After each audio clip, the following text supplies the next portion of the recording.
I am Cliff, 70 years old, and until yesterday, I thought I had a family. I was zipping up my suitcase for a luxury family cruise when my phone buzzed. It was a text from my son, Trevor. Plans changed. You are not coming on the cruise. My wife wants only her family. I stood in the guest house of the property I legally owned, reading those words over and over. I did not reply. I simply unzipped my bag and emptied my tropical shirts onto the bed. The next day, I canceled the payments, sold the house, and left town. When they came back, the house was gone. Before I continue this story, let me know where you are watching from in the comments below. Hit like and subscribe if you have ever had to stand up to family who underestimated your worth. The morning sunlight was filtering through the blinds of the guest house, casting long shadows across the hardwood floor. I had been awake since 5, carefully folding my clothes, making sure I had everything I needed for a 10-day Caribbean voyage. It was supposed to be a bonding trip, a chance to reconnect with my son, and finally find some common ground with his wife, Sabrina. I had even bought a new set of golf clubs and a pair of expensive sunglasses just for the occasion. I was smoothing out the wrinkles on a linen shirt when my phone chimed on the nightstand. I expected it to be Trevor telling me they were loading the car and that we needed to head to the port. Instead, I saw that short, devastating message. Plans changed. You are not coming on the cruise. My wife wants only her family. I read the text 3 times. I took off my reading glasses, rubbed the bridge of my nose, and put them back on to read it a 4th time. The words did not change. The sheer audacity of it struck me like a physical blow. There was no apology. There was no phone call to soften the blow. Just a cold, cowardly text message delivered on the very morning of departure. I looked around the guest house. It was a beautiful 2-bedroom cottage that sat on the back half of a sprawling acre of land. I had moved in here 3 years ago, handing over the massive main house to Trevor and Sabrina so they could start their lives together comfortably. I gave them space. I gave them privacy. I gave them everything a father could give. And in return, I was being discarded via text message because I did not fit into Sabrina's vision of a family vacation. I felt a cold knot form in my stomach, but it was not sadness. It was absolute clarity. I did not text him back. I did not call him to demand an explanation. I walked over to my suitcase, grabbed the zipper, and pulled it open. One by one, I took out the tropical shirts, the khakis, the new sunglasses, and tossed them onto the bed. The vacation was over, but my work was just beginning. I walked over to the small desk in the corner of my living room and opened my laptop. Trevor and Sabrina had always assumed I was just a retired middle manager, scraping by on a modest pension. They thought I lived in the guest house because I could not afford to maintain a place of my own. They treated me with a thinly veiled pity that I had tolerated out of love for my son. But they did not know the truth. My late wife Eleanor and I had built a logistics company from the ground up. We started with one used freight truck in the 1980s and grew it into a regional empire. When Eleanor passed away, I sold the majority stake for a sum that ensured I would never have to worry about money again. We had intentionally kept our wealth hidden from Trevor. We wanted him to understand the value of hard work to build his own legacy. But when he met Sabrina, a woman whose entire personality was wrapped up in designer labels and social status, I watched my son transform into someone I barely recognized. He became entitled, arrogant, and constantly financially strained by his wife's demands. I opened my secure banking portal, The screen loaded, displaying accounts holding millions of dollars. I navigated to my primary corporate credit card. 2 months ago, Trevor had come to me stressing about how much Sabrina wanted to go on this VIP cruise with her parents. He begged me to help. Out of a misguided desire to keep the peace, I had quietly paid the entire $25,000 balance for their premium suites. I found pending authorization for the cruise line. With a single click of the mouse, I issued a direct stop payment and initiated a chargeback for services denied. The bank would freeze the funds immediately. But I was not done. I navigated to the Recurring Payments tab. Every month, an automatic transfer covered the lease on Trevor's luxury SUV. Cancelled. Next was the auto-pay for Sabrina's premium tier health insurance, a policy she insisted she needed but refused to pay for herself. Cancelled. I watched the confirmation screens pop up one after another. I was dismantling the invisible safety net I had woven beneath them for years. They wanted to live a life completely separate from me. I was simply granting their wish. I closed the laptop and walked to the window. Through the gap in the blinds, I had a clear view of the driveway of the main house. The front door swung open, and Trevor emerged, carrying 2 massive heavy designer suitcases. Sabrina followed right behind him, holding a travel coffee mug and laughing loudly at something he said. She looked pristine, dressed in a resort outfit that probably cost more than my first car. I stood in the shadows of the guest house and watched my son. I waited for him to look toward my window. I waited for a moment of hesitation, a glance of guilt, maybe even a quick jog over to my door to offer a pathetic face-to-face apology. But he never even turned his head. He loaded the bags into the trunk of the SUV, slammed it shut, and high-fived his wife. They were ecstatic. They were leaving the old man behind to go enjoy a luxury vacation on his dime. The engine of the SUV roared to life. Sabrina slipped on her sunglasses and waved excitedly to her parents, who had just pulled up in a separate car to follow them to the port. The 2 vehicles backed out of the driveway, turned onto the quiet suburban street, and accelerated away. The laughter faded. The rumble of the engines disappeared. The property fell into an absolute hollow silence. I took a deep breath, letting the final trace of my paternal guilt evaporate into the quiet morning air. I turned away from the window, picked up my cell phone, and dialed a number I knew by heart. It rang twice before a sharp professional voice answered. "Malcolm," I said, speaking to my longtime attorney, "I need you to initiate the trust restructuring we discussed last year." "Yes, all of it.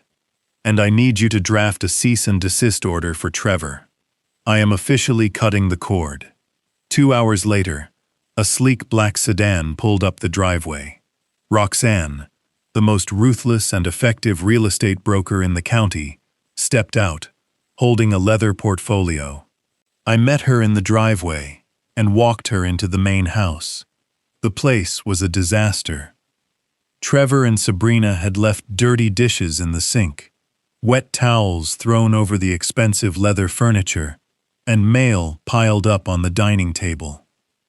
It was the physical manifestation of their entitlement. Roxanne surveyed the mess with a professional, unbothered eye. She knew exactly what this property was worth. Developers had been circling this zip code like sharks for the past 5 years, desperately trying to buy up these large prime lots to demolish the older homes and build modern mega-mansions.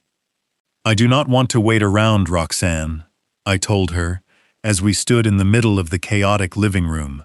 "I want an exclusive, as-is, immediate cash sale. I do not care about getting top-of-the-market retail price. I care about speed. I want a buyer who can close escrow before the end of the week."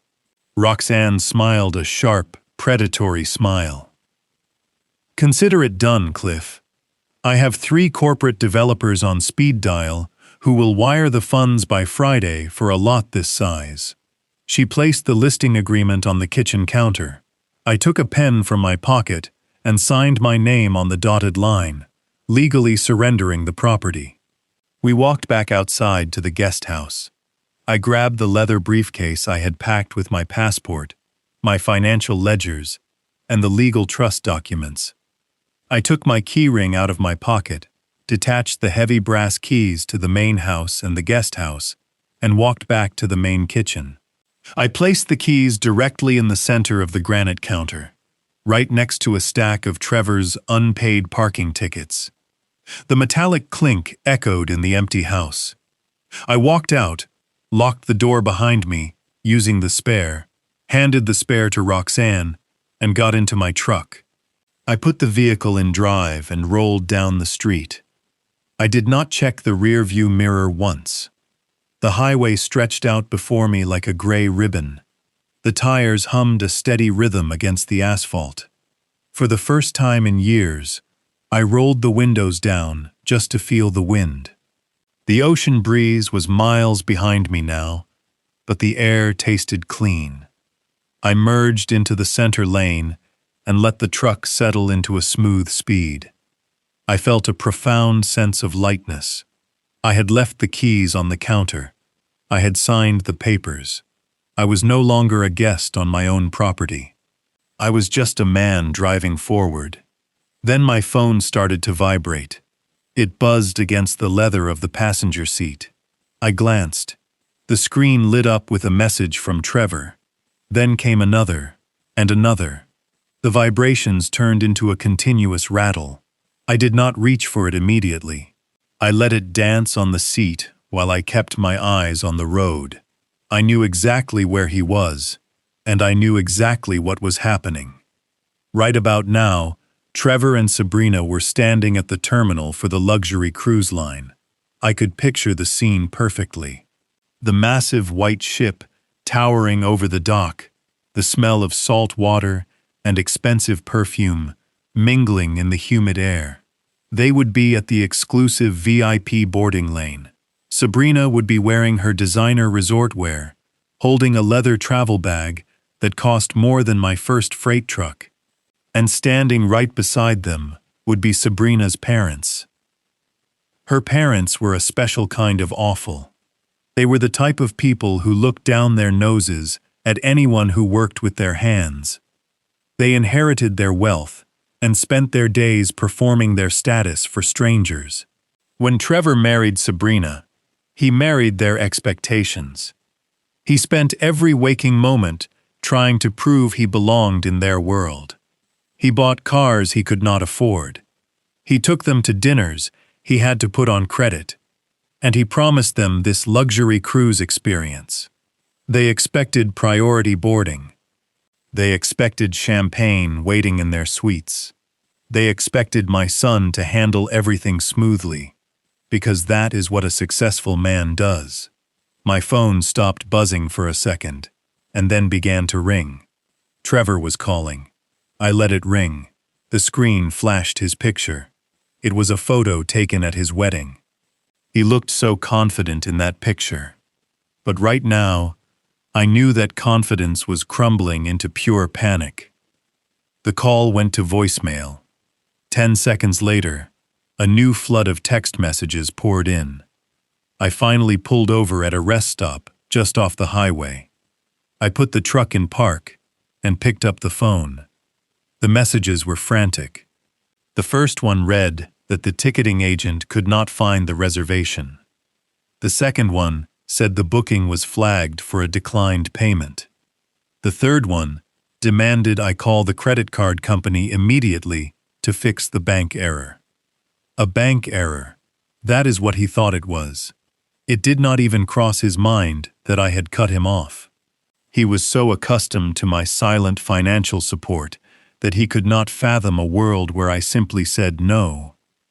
He believed I was just his personal automated teller machine running quietly in the background of his life. I read the next message. Dad, you need to call the bank right now. Sabrina is getting upset. Her parents are waiting in the VIP line, and everyone is staring at us. Fix this. I sat in the quiet cabin of my truck and pictured him at the counter. The ticketing agent in a crisp uniform would be tapping on a keyboard and politely explaining that the $25,000 charge had been reversed. Trevor would be sweating. He would be searching his pockets for a card that could cover the balance, but we both knew he did not have one. His credit was stretched thin, just trying to keep up with his wife. Sabrina would be tapping her foot. She would be looking around to see if any of her wealthy acquaintances were witnessing her humiliation. Her mother would be whispering something passive-aggressive to her father. Her father would be glaring at Trevor, judging him for being inadequate. The pressure on my son would be crushing. He was standing in front of the people he worshipped most, and he was being exposed as a fraud. Another text came through. "Dad, pick up the phone. They are going to give our sweets away. Do you have any idea how embarrassing this is?" I stared at the words. Do you have any idea how embarrassing this is? He did not care about the money. He did not care about the effort it took to earn that money. My late wife Eleanor and I had spent decades building our logistics company. We spent nights sleeping in our office. We sacrificed our youth to build a fortune that Trevor was now using to buy the approval of strangers. He only cared about the embarrassment. He only cared about saving face in front of people who only valued him for what he could buy them. For a brief moment, a familiar paternal instinct flared up in my chest. The instinct to protect my child from pain. For 35 years, I had stepped in to fix his mistakes. When he wrecked his first car, I bought him a new one. When he mismanaged his college funds, I paid his tuition. When he wanted a house he could not afford, I gave him mine and moved into the guest house. I had spent my entire life shielding him from the consequences of his actions. And what did that protection create? It created a man who would throw his own father away with a text message just to please his spoiled wife. He had treated me like a burden when I was the very foundation holding his life together. I looked at the message again. Fix this. It was an order, not a request, not a plea for help. An order from a boy who thought he owned me. I took a deep breath. The air inside the truck felt different now. It felt completely my own. I did not feel anger anymore. Anger requires you to care. Anger means you still have expectations that someone might change. I had no expectations left. I only had absolute clarity. I did not reply to his texts. I did not call him to explain what I had done. He did not deserve an explanation. He had communicated his boundaries very clearly when he told me I was not welcome on the trip.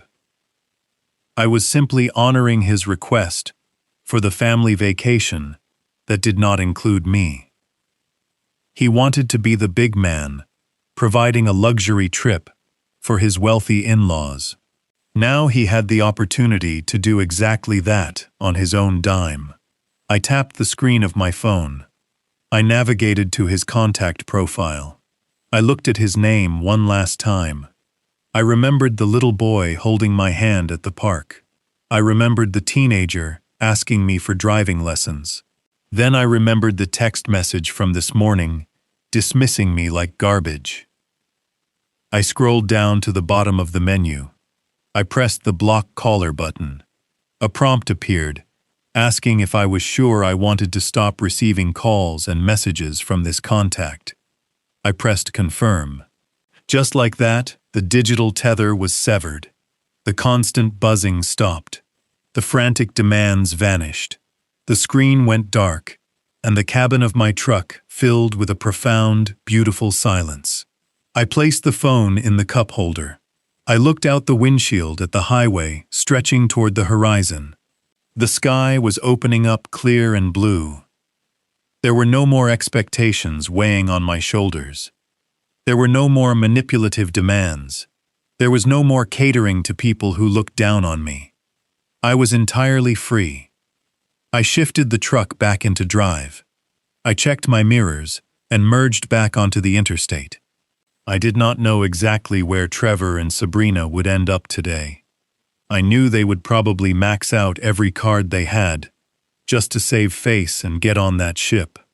I knew they were stepping into a financial nightmare that would soon tear their shallow world apart. But that was their journey to make. My journey was just beginning. I pressed the gas pedal and drove toward the coast, leaving them far behind. I kept the truck moving southward on the coastal highway until I found a quiet motel overlooking the water. It was a simple place, the kind of establishment that did not ask questions and offered a reliable internet connection. I carried my leather briefcase into the room, set it on the small wooden desk by the window, and opened my laptop. I had barely connected to the wireless network when my phone rang. The caller identification displayed Roxanne. I answered immediately. Roxanne was not the kind of real estate broker who wasted time with pleasantries or false optimism. She only made a phone call when she had concrete results. She told me she had 4 offers already. I was not surprised by the speed or the interest. To my son and his wife, that property was just a convenient place to live without the burden of a mortgage. To the rest of the world, it was prime real estate. The house sat in a zip code that had transformed drastically over the last decade. When my late wife and I bought the land 30 years ago, it was just a quiet, overlooked suburb. We had a large yard with mature oak trees, a modest main house, and plenty of space to build the guest cottage later. But over the last 10 years, the city expanded rapidly. Major technology companies moved their corporate headquarters nearby. The old family homes were suddenly surrounded by luxury apartment complexes, upscale coffee shops, and expensive organic grocery stores. Our quiet street became an absolute gold mine. For years, I had received glossy postcards and unsolicited phone calls from corporate developers offering cash to buy the lot. They did not care about the hardwood floors my wife had picked out, or the custom cabinets I had installed with my own hands. They only cared about the dirt. They wanted to bulldoze our history and build sleek, modern mega mansions that maximized every square inch of the property line. I had always thrown those letters in the trash. I wanted to keep the home in the family. I wanted my son to have a solid foundation for his future. But he did not want a foundation. He wanted a stage to perform his wealth for his wealthy in-laws. Roxanne told me the highest bidder was a firm called Vantage Point Development. They had been trying to get their hands on my block for 5 years. They offered 20% over the current market value, but they had one strict condition. They wanted to close immediately. No inspections, no financing contingencies, no waiting periods, just a straight cash transfer in exchange for the absolute title. I told Roxanne to take it. I did not want to negotiate for a higher price. I did not want to drag this process out over a month of showings and appraisals. I wanted the transaction to be as swift and clinical as the text message my son had sent me that morning. Roxanne is a force of nature in the real estate world. She promised me an expedited escrow, and she delivered flawlessly. Over the next 2 days, my life in that quiet motel room became a flurry of digital signatures and secure portals.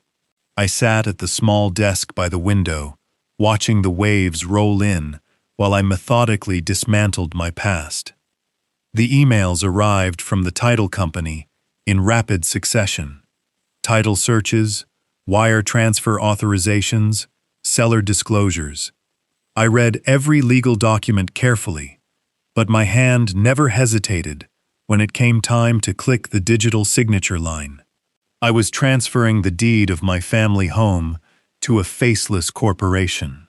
A few years ago, the mere thought of bulldozers tearing down the walls where I raised my child would have broken my heart. Now, it felt like sweeping away the debris of a collapsed building. It felt necessary. It felt like a cleansing fire. While I was reviewing the escrow timelines, I could not help but think about where my son and his wife were at that exact moment. They were somewhere out in the middle of the ocean, completely disconnected from the reality of their situation. They had no idea that the ground beneath their feet back home was quite literally being sold out from under them. They thought they were untouchable. They assumed that whenever their luxury vacation concluded, they would simply unlock the front door, drop their designer luggage in the hallway, and resume their rent-free existence. They never bothered to consider whose name was actually on the deed. They simply believed that because they occupied the space, it belonged to them by right. 72 hours. That is all it took to erase a lifetime of physical ties. On Friday morning, the final email arrived from the escrow company. The subject line simply read, "Transaction funded and recorded." I opened the message. The attached settlement statement confirmed that the wire transfer had been initiated and completed. I logged into my secure banking portal to verify. The account balance had jumped by an astronomical figure. The money was not the point, but it was the final, undeniable proof that the deed was done. Vantage Point Development was now the sole legal owner of the property. The house was no longer mine, and more importantly, it was no longer my son's playground. Let me tell you how it feels to sell your own history in 3 days. You expect a profound sense of loss. You expect the ghosts of your memories to tug at your sleeve and make you second-guess your choices. But when the betrayal from your own flesh and blood is absolute, the sentimental value of wood and brick evaporates completely. I looked at the digital receipt on my screen and felt nothing but pure, unadulterated relief. I thought about the guest house, where I had quietly confined myself so they could have the master suite. I thought about the main house, where I was no longer allowed to invite my own friends because my presence disrupted the aesthetic his wife was trying to curate. I had been paying the property taxes. I had been paying the heavy maintenance costs. I had been paying the utility bills for a house I was barely allowed to walk through without feeling like an intruder. The developers could tear it all down tomorrow. They could rip out the old oak trees and pour cold concrete over the grass. I welcomed it. I wanted every trace of their entitled sanctuary wiped from the map. I wanted the slate wiped completely clean. Roxanne called me one last time to confirm the closing. She told me the developers at Vantage Point were eager to take immediate possession of the lot.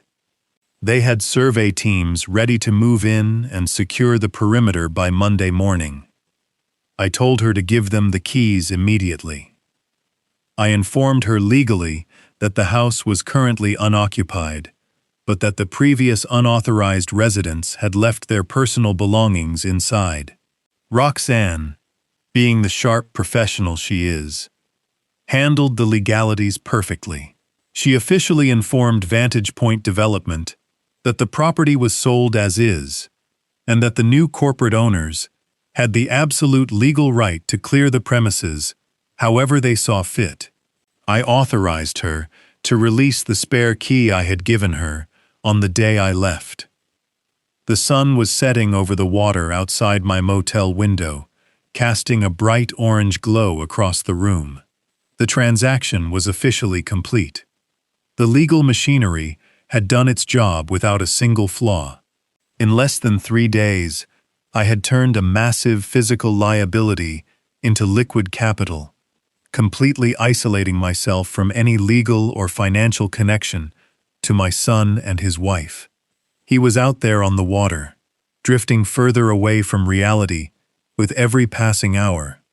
And I was sitting in a quiet, inexpensive room, drinking a cup of cheap black coffee, feeling richer than I ever had in my entire life. It was not because of the millions of dollars currently sitting securely in my bank account. It was because I finally owned myself again.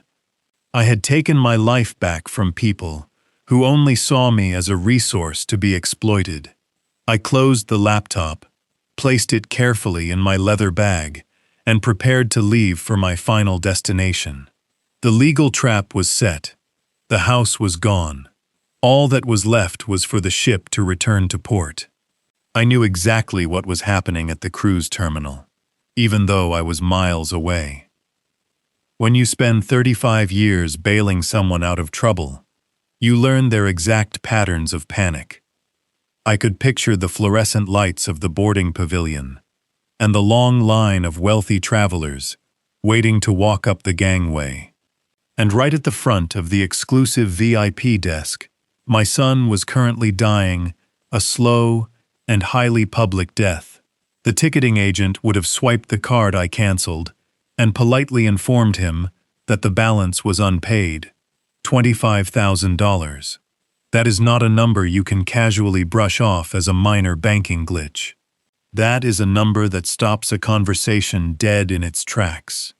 Sabrina would have frozen in her designer sandals.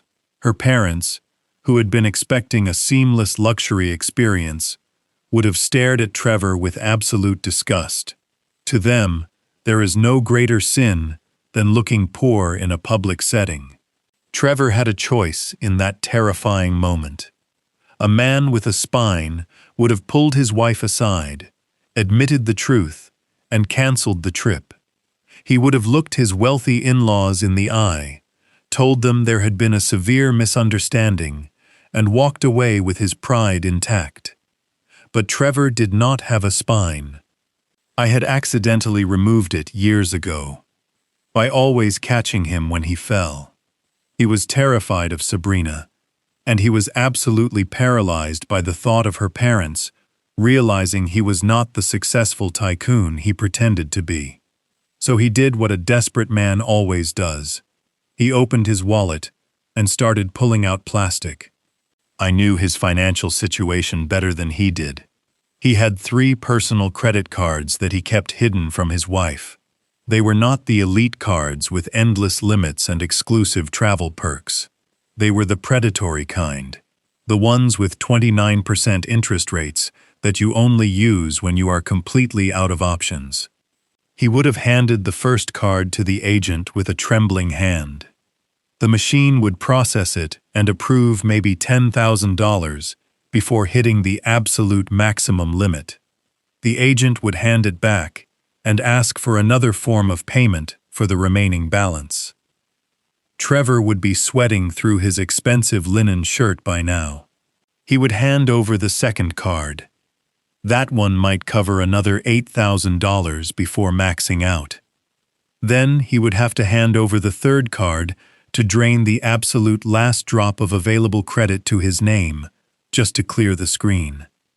I sat in my quiet room and thought about the sheer mathematical nightmare he had just created for himself. By splitting $25,000 across 3 maxed-out high-interest credit cards, he had just secured his own financial ruin. The interest alone would compound faster than he could ever hope to pay it down, and that massive debt was just to get them through the terminal doors. That did not cover the daily gratuities. That did not cover the specialty dining Sabrina expected every single night. That did not cover the premium port excursions or the onboard spa treatments she had undoubtedly already booked. He was walking up the gangway of a luxury ocean liner, but he was not going on a vacation. He had just boarded a floating debtor's prison. Every single time Sabrina ordered a premium cocktail by the pool, Trevor was going to feel a physical tightening in his chest. Every time her parents suggested an expensive bottle of wine at dinner, he was going to calculate how much closer he was to total bankruptcy. The luxury trip he had so desperately wanted to take without me had instantly transformed into a financial noose, and he was the one who willingly tied the knot around his own neck. He was entirely cut off from reality. He was probably checking his phone every 5 minutes, desperately hoping I would eventually unblock his number and bail him out. He was probably sending text messages into the void, promising to pay me back and begging me to fix the bank error. He did not know that the number was blocked forever. He did not know that the house he thought he was returning to was already sold to a corporate developer. I poured myself a fresh cup of coffee and watched the seagulls dive toward the water outside my window. There is a very specific kind of peace that comes when you finally stop trying to control the uncontrollable. For years, I had lost sleep worrying about his future. I had stressed over his reckless spending and his desperate need to impress people who did not care about him at all. I had tried to give him a solid foundation so he would not have to struggle the way his mother and I did. But you cannot give a solid foundation to someone who only wants to build a house of cards. The ship was probably sounding its departure horn right about now. The massive engines would be churning the dark water, turning the vessel toward the open ocean. Trevor would be standing on a private balcony, holding a glass of champagne, trying to force a smile for the camera. He would be pretending that everything was completely perfect, but underneath that forced smile, he would be suffocating. He would be calculating how he was going to survive the next 10 days without anyone discovering he was completely broke. He had discarded his own father for the sake of appearances. He chose the illusion of wealth over the reality of family. Now he was going to get exactly what he wanted. He was surrounded by his chosen family on a ship built for kings, and he was entirely, completely alone. The avalanche had officially started to fall, and he was standing right in its path. I took a slow sip of my coffee and let the quiet morning wash over me. The debt was his problem now. I was finally breathing free air. The drive down the coast ended exactly where it was always meant to. I turned off the main highway and navigated the winding coastal road that led to a private gated community. The security guard recognized my truck. He gave me a polite nod and raised the barrier. I drove down the pristine street lined with palm trees until I reached the underground parking garage of a sleek glass building overlooking the ocean. I parked my truck in my assigned spot and turned off the engine and just sat there for a minute. The quiet here was different. It was not the tense, suffocating silence of the guest house, where I always felt like I was walking on broken glass. This was the deep, resonant quiet of a sanctuary. I grabbed my leather briefcase and my single suitcase and walked toward the private elevator. I swiped my electronic key, and the doors closed, taking me directly up to the highest level. When the elevator doors opened, I stepped directly into my own personal foyer. I unlocked the front door and pushed it open. The late afternoon sunlight poured through the tall windows, illuminating the pristine hardwood floors and the minimalist modern furniture. Trevor and Sabrina had no idea this place existed. Nobody did, except my lawyer, Malcolm, and my real estate broker, Roxanne. I bought this condominium 5 years ago. It was shortly after I had handed the main house over to my son. I had convinced myself that moving into the guest house was the noble thing to do. I wanted to give the young couple their space to build a life. But within 6 months, I realized I had not given them a home. I had given them a stage. Sabrina immediately began redecorating with aggressive, expensive taste, throwing away pieces of furniture my late wife Eleanor and I had bought when we were just starting out. I watched my history get tossed into a dumpster to make room for imported marble and velvet sofas. It broke my heart, but I kept my mouth shut. Instead of arguing, I took a small fraction of the wealth Eleanor and I had accumulated, and I bought this beachfront property in cash. I registered it under a blind trust. I told myself it was just an investment, an asset to diversify my portfolio. But deep down, I knew the truth. I was building a lifeboat because I could already see that my son was tying himself to an anchor. I carried my suitcase into the master bedroom. The space was immaculate. A massive bed faced a private balcony overlooking the crashing waves. I unpacked my clothes methodically, hanging my shirts in the spacious closet. I did not have much. I had left decades of accumulated possessions back at the old property. The developers would probably bulldoze it all into a landfill by Tuesday, and I genuinely did not care. The things that truly mattered were not physical objects. They were peace of mind and freedom from disrespect. I walked down the hall to the second bedroom, which I had converted into a home office. I set my leather briefcase on the polished mahogany desk. I took out my laptop and plugged it into the docking station. The dual monitors flared to life. This was my command center. From this desk, I could monitor my investments, review the legal documents Malcolm was drafting, and watch the inevitable collapse of the financial facade my son had built. I opened my email and saw a final confirmation from the escrow company. The wire transfer for the sale of the main house had fully cleared. Millions of dollars were resting securely in my private accounts, completely untouchable by anyone who shared my last name. I closed the laptop and walked into the kitchen. I opened the liquor cabinet and pulled out a bottle of aged bourbon I had been saving for a special occasion. Today was definitely a special occasion. I poured 2 fingers of the amber liquid into a heavy crystal glass. I walked out into the living room, slid open the heavy glass doors, and stepped out onto the balcony. The ocean breeze hit my face, carrying the sharp, clean scent of salt and freedom. The sun was beginning its final descent, dipping toward the horizon and painting the sky in brilliant shades of orange and purple. I leaned against the glass railing and took a slow sip of the bourbon.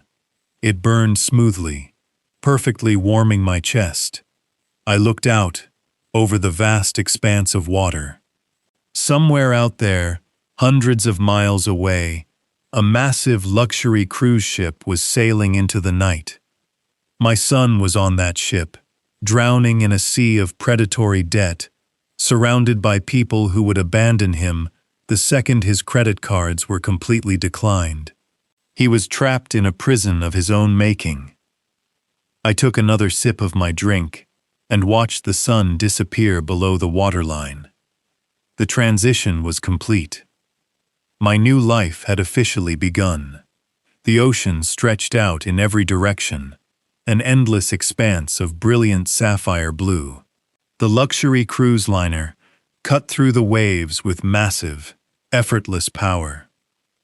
Up on the top deck, a jazz quartet played smooth melodies, while waiters in crisp white uniforms carried silver trays of champagne to lounging guests.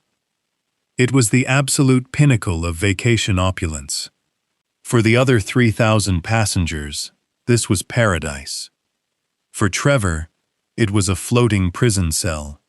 He stood near the railing, feeling the warm Caribbean breeze against his face, but he was shivering.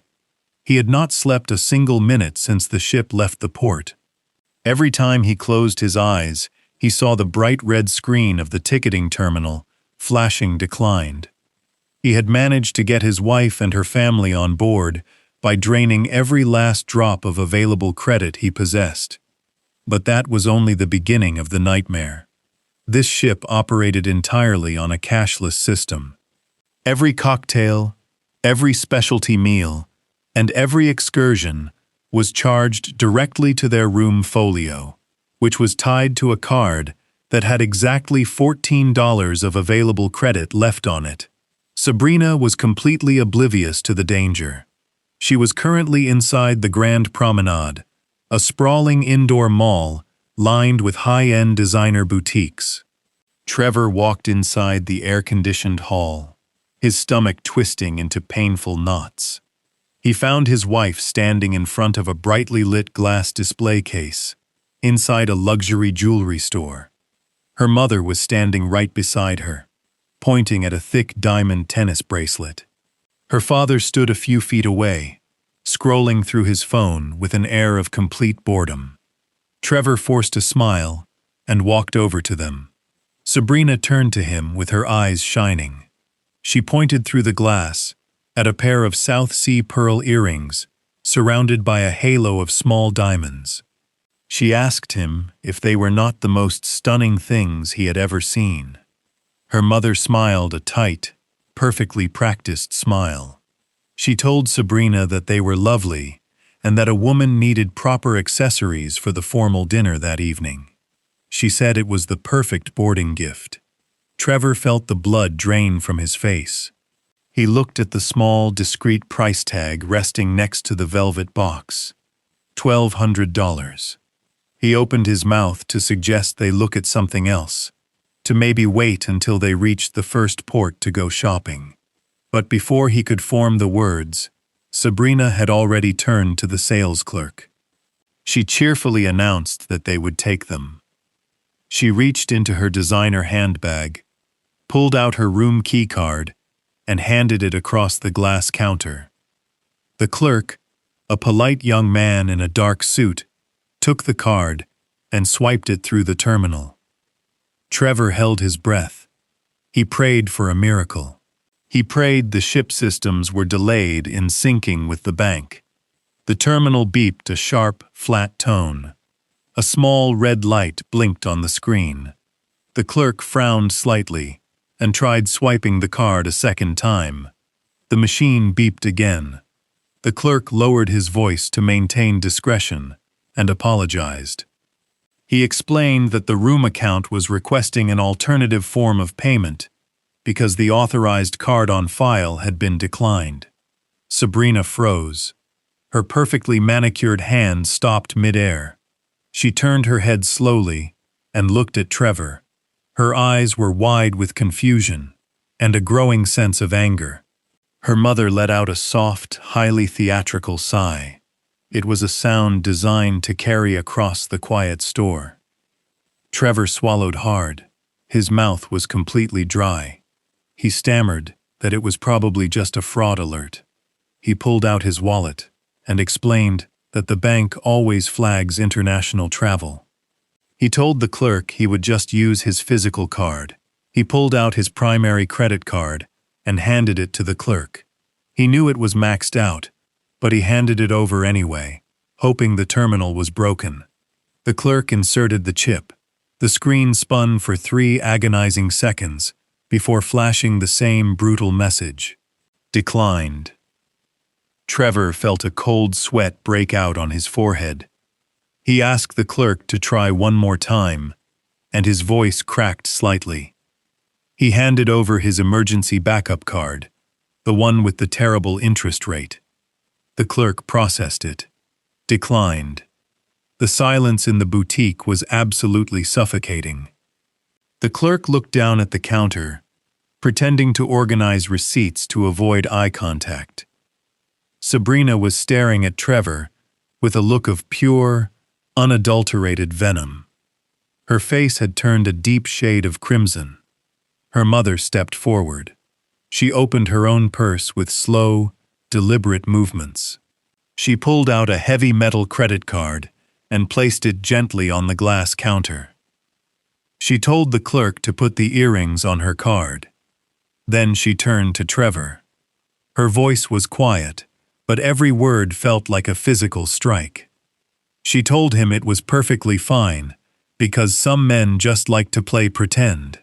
She said they were used to taking care of their daughter. Her father finally looked up from his phone. He did not say a word.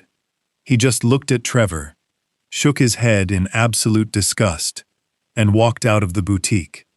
Trevor stood there paralyzed. He was a 35-year-old man, being publicly shamed and humiliated by his in-laws while his wife watched. He had sacrificed his relationship with his own father just to buy his way into this family, and they were currently looking at him like he was a stray dog that had wandered into their home. That evening, the humiliation continued. They were seated at a prime table in the specialty steakhouse. The crystal chandeliers sparkled overhead, and a string quartet played softly in the background.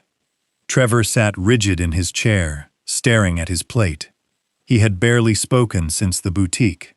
The father ordered the most expensive bottle of wine on the menu. When the waiter poured the first glass, the older man raised it for a toast. He said he was toasting to family and to men who understand financial responsibility. He looked directly at Trevor and said, "A man who cannot provide is not a man at all, but merely a liability." Sabrina clinked her glass against her father's glass. She did not even look at Trevor. Trevor felt the walls of the massive dining room closing in on him. He could not breathe. He pushed his chair back abruptly, the wood scraping loudly against the floor. He muttered an excuse about not feeling well. He turned and walked away, practically running out of the dining room. He ignored the stares of the other passengers. He just needed air. He found a quiet spot on the outer promenade deck near the lifeboats. The night was pitch black, and the ocean winds whipped wildly against his face. He leaned heavily against the railing, gasping for breath. He was completely out of options. His credit was gone. His pride was shattered. His marriage was crumbling, right in front of his eyes. Then, a sudden thought hit him, like a bolt of lightning. The emergency account. Years ago, when Trevor first graduated from college, his father had opened a joint savings account.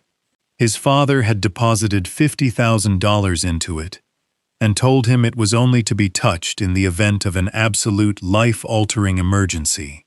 Trevor had completely forgotten about it because he had never faced a real emergency. His father had always just paid for things directly. Trevor pulled his phone out of his pocket. His hands were shaking uncontrollably. He connected to the extremely expensive satellite internet of the ship. He did not care about the roaming charges. He just needed a lifeline. He opened his banking application. The loading wheel spun slowly, mocking his desperation. He prayed silently. He just needed to transfer $10,000 to his checking account, just enough to clear the credit cards and pay for the rest of this miserable cruise. He promised himself he would apologize to his father later. He would grovel if he had to. The main dashboard of the banking application finally loaded. Trevor scrolled down past his checking account, past the 3 maxed-out credit cards, looking for the joint savings account. He scrolled up and down again. It was not there. Panic seized his chest. He tapped on the closed accounts menu, thinking it was a display glitch. Nothing. He immediately dialed the 24-hour international customer support line for his bank. He listened to the automated hold music for 10 agonizing minutes, pacing back and forth on the wooden deck. Finally, a representative answered. Trevor gave his account details and frantically explained that a joint savings account was missing from his dashboard. The representative spoke in a polite, even tone and apologized for the confusion. She asked for a moment to look into the issue. There was a brief pause and the sound of typing. She returned to the line and stated that the specific joint savings account had been officially closed yesterday morning. Trevor raised his voice in panic and asked what she meant. He insisted he did not close it. The representative explained that the primary account holder, Clifford Danvers, had visited a branch in person.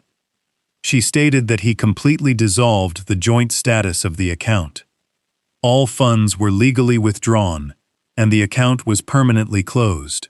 She told Trevor his name had been completely removed from the profile. Trevor stood frozen. The wind howled around him, but he could only hear the rushing of blood in his ears. The representative asked if there was anything else she could assist him with tonight. Trevor dropped his phone. It clattered against the wooden deck. He gripped the metal railing with both hands, staring out into the dark, endless ocean. The reality of his situation crashed down on him with crushing, devastating force. His father had not just paused a credit card. His father had systematically and deliberately erased him from his financial life. There was no safety net. There was no backup plan. He was stranded in the middle of the ocean, completely broke and entirely alone. Monday morning arrived with a clear blue sky and a crisp ocean breeze outside my new window. I was sitting at my mahogany desk, sipping a cup of hot black coffee, when my phone lit up with an incoming call. It was Roxanne. She did not call to exchange pleasantries. She called to give me the final update on the property. Vantage Point Development had officially taken possession of the lot at exactly 8 o'clock in the morning. I leaned back in my leather chair and listened as she detailed the efficiency of corporate real estate. When Trevor and Sabrina originally moved into the main house 3 years ago, I had drafted a formal lease agreement. I wanted to teach my son about home ownership and financial responsibility.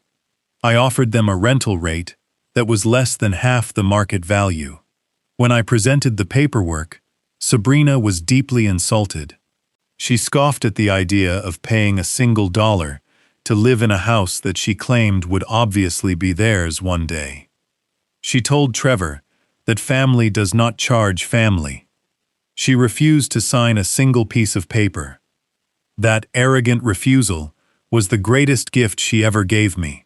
Because they never signed a lease and never paid a single utility bill, they had absolutely zero tenant rights. In the eyes of the law, they were merely temporary guests of the property owner, and the property owner was now a massive corporation with a team of aggressive lawyers and a tight demolition schedule. Vantage Point Development did not waste time with eviction notices or grace periods. Time is money in the corporate development world. Roxanne gave me the play-by-play of the morning operations. A fleet of commercial vans pulled up to the curb. A crew of broad-shouldered men in neon safety vests walked right up to the front door. They brought out heavy power tools and completely destroyed the brass locks I had installed 30 years ago. They swung the front doors open and stepped their heavy work boots onto the expensive imported rugs Sabrina had demanded Trevor buy. The foreman walked through the rooms with a clipboard, assessing the clearing process. Vantage Point had demolition permits ready to file with the city. They wanted the house leveled by the end of the month so they could break ground on a new luxury compound. But they could not bring in the wrecking ball while the house was full of designer clothing and expensive espresso machines. The developer brought in a third-party commercial moving company to solve the problem. These were not the gentle white-glove movers Sabrina would have hired to handle her delicate belongings. These were fast, efficient workers, paid by the hour, to empty a structure as quickly as possible. They brought hundreds of generic brown cardboard boxes and rolls of heavy packing tape. I sat in my quiet office and imagined the scene unfolding. Sabrina had spent the last 3 years meticulously curating that house to look like the cover of an architectural magazine. She had thrown out the wooden rocking chair where I used to read to Trevor when he was a little boy.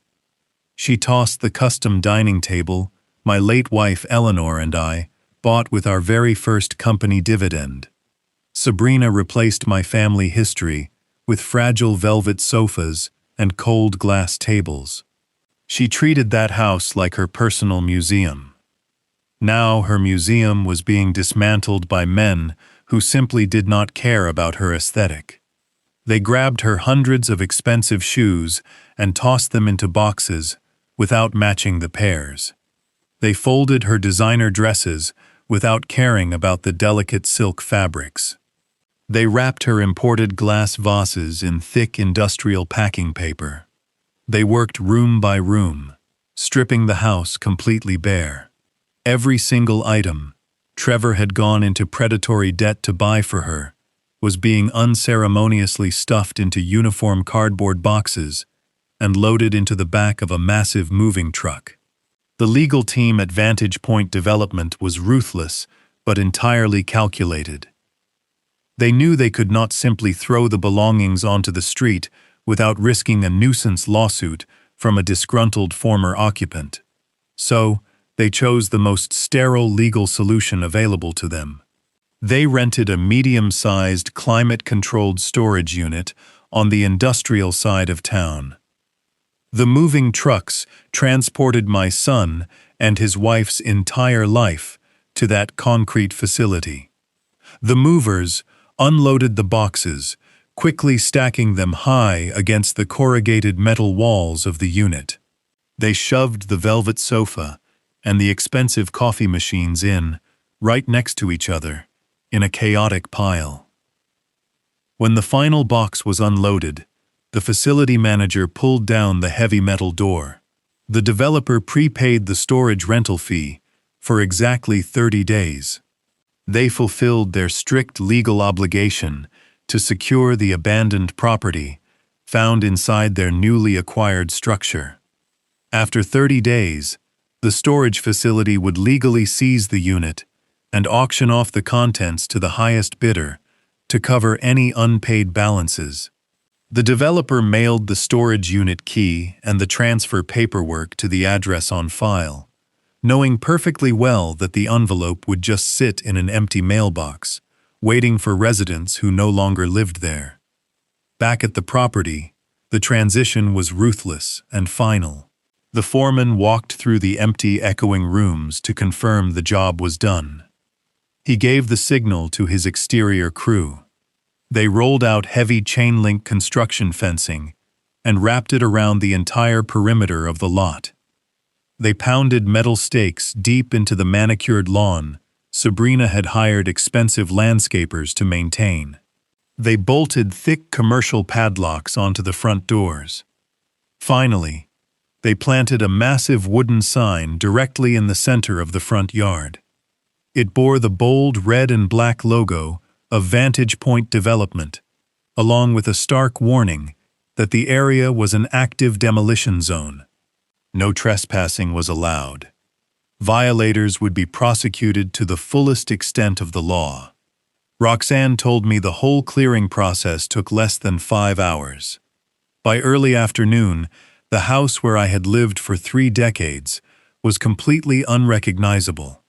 It was no longer a home. It was just an empty shell waiting for the wrecking ball to tear it down to the foundation. I looked out the window of my new office. The ocean was calm today. I felt a deep, profound sense of satisfaction settling in my chest. Trevor and Sabrina had left for their luxury cruise, expecting to return to their rent-free sanctuary. They thought they had successfully pushed me out of the picture so they could live out their wealthy fantasy. They did not realize that I had simply stepped aside so the real world could finally hit them with full force. And the real world was currently locked behind a cheap metal door in an industrial park with a 30-day expiration timer ticking down. I poured myself another cup of coffee and sat by the large windows of my new condo. My tablet, that rested on the glass coffee table. A new automated email had just arrived in my inbox. The subject line was brief and clinical.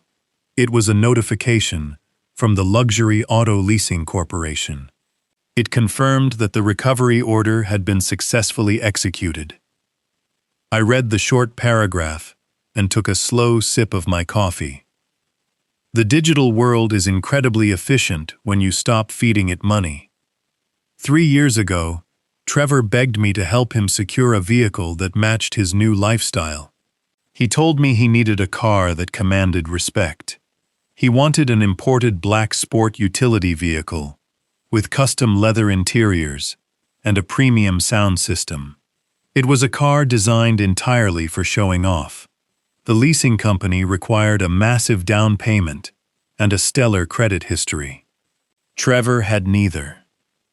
I co-signed the lease and set up the automatic monthly transfers from my own checking account. It was another brick in the false foundation I built for him. When I canceled that automatic transfer on the morning of his cruise, the banking system reacted with absolute precision. High-end leasing companies do not send polite reminder letters when a payment bounces on a $100,000 asset.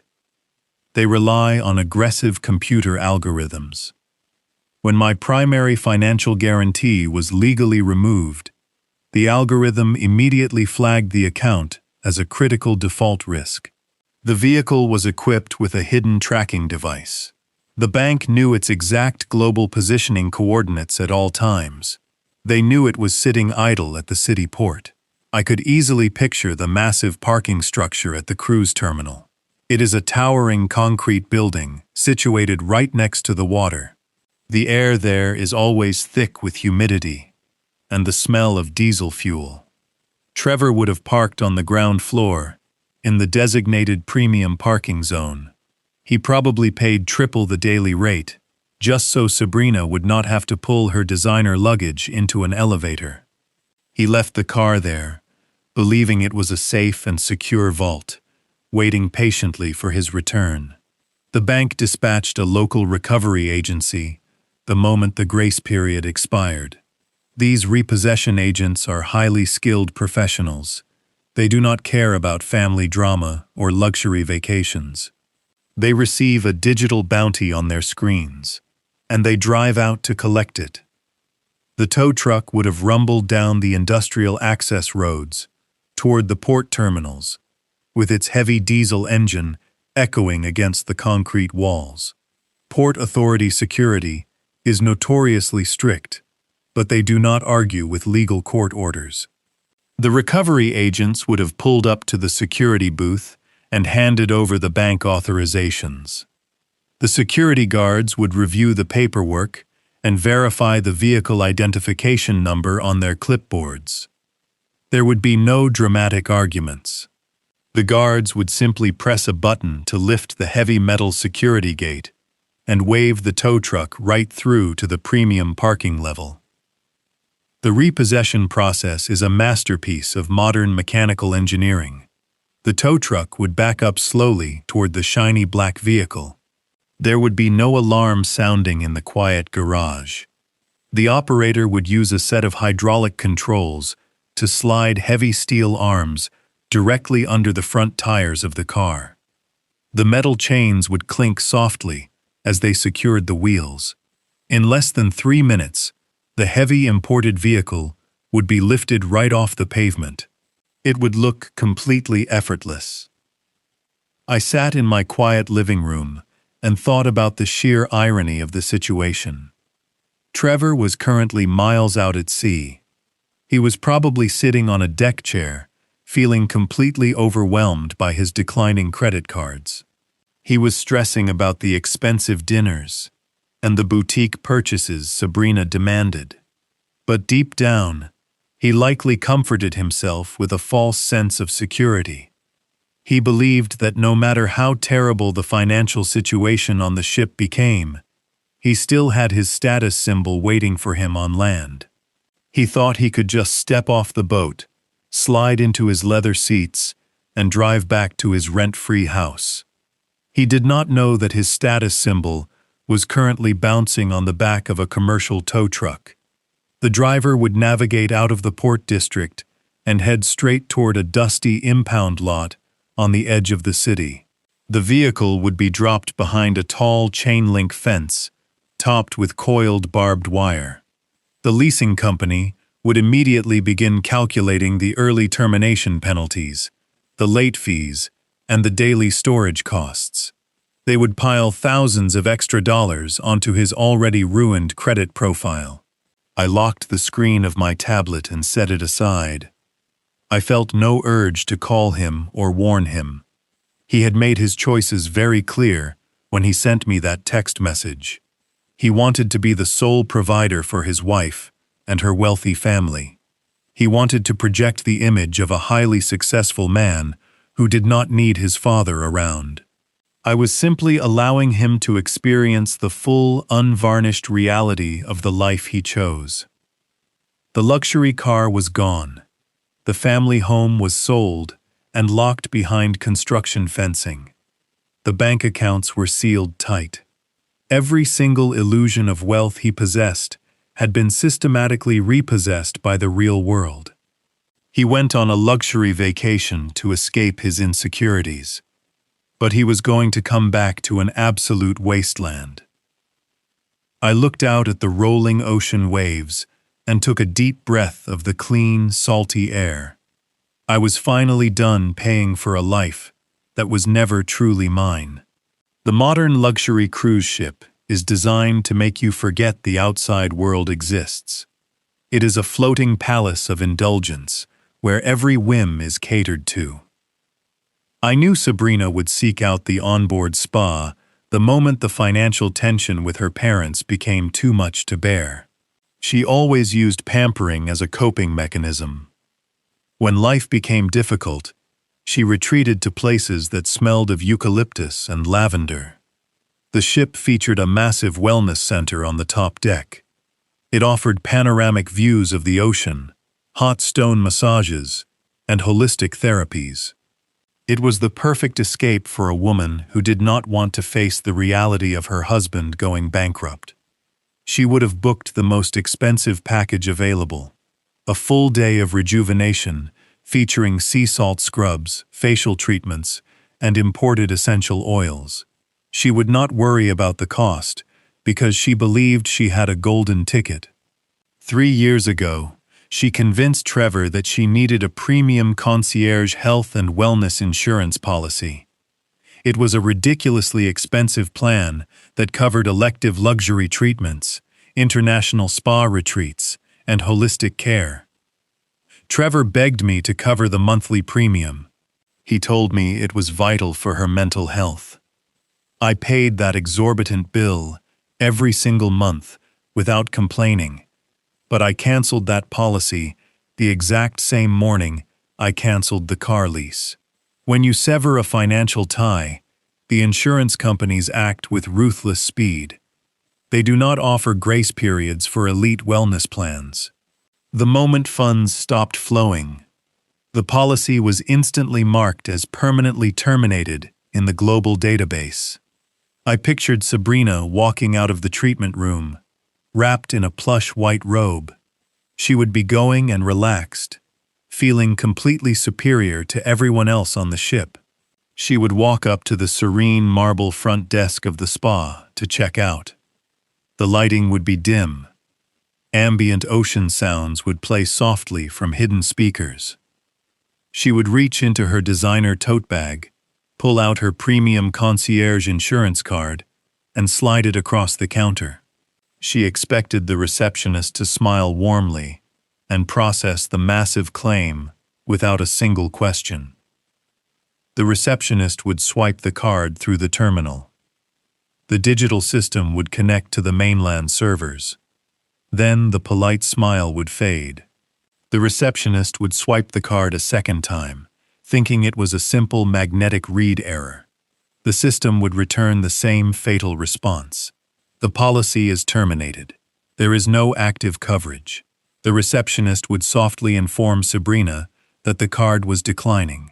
Sabrina would immediately bristle. She does not handle rejection well, and she absolutely despises being told no by service workers. She would insist that the receptionist run the card again. She would raise her voice slightly, disrupting the quiet, tranquil atmosphere of the spa. The spa manager would step out from the back office to handle the escalating situation. The manager would type the policy number directly into the main computer system. The manager would look Sabrina in the eye and calmly state that the primary account holder completely canceled the coverage. The plan simply no longer exists. Sabrina would feel the blood rush to her face. Panic and fury would collide in her chest. The spa bill would easily be over $1,000. She could not charge it to her room folio because Trevor had already maxed out his credit cards and the room account was locked. She had absolutely no way to pay for the treatments she just received. The spa manager would politely, but firmly, demand an alternative form of payment before she could leave the facility. Sabrina had only one option left. She had to swallow her immense pride and ask the manager to call her parents. Her father was a man who absolutely loathed public scenes. He built his entire reputation on quiet, controlled wealth. Having to walk into the women's spa lobby to bail his daughter out of a massive unpaid bill would humiliate him deeply. He would arrive at the front desk with a face made of stone. He would hand over his heavy metal credit card to settle the embarrassing debt. He would not say a word to the spa staff. He would just pay the bill and turn his cold, furious gaze toward his daughter. Trevor would arrive moments later, breathless and sweating. Sabrina would have sent him a frantic, humiliating text message demanding he get to the spa immediately. The confrontation that followed would not be loud. Wealthy people do not scream in public spaces. They use a low, dangerous tone that cuts straight to the bone. The boiling point had finally been reached.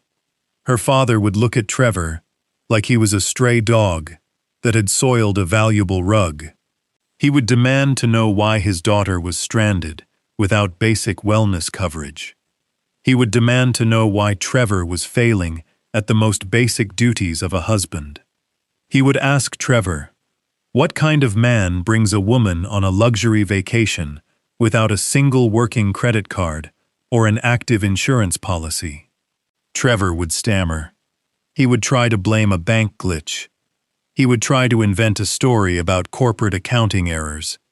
But the lies would fall completely flat. No one believed him anymore. The illusion of his success was entirely shattered. Then Sabrina would turn on him.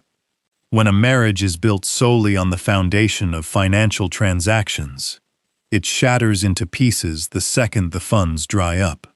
All the fake affection she showed him when he was spending my money would evaporate instantly. She would look at him with pure, unadulterated disgust. She would ask him what he did to ruin her life. She would accuse him of embarrassing her in front of the entire ship and humiliating her in front of her parents. She would tell him he was a complete and total failure. This was the total blackout. Every single light in Trevor's carefully curated world had been forcefully turned off. He was standing in the dark, surrounded by the very people he abandoned me to impress.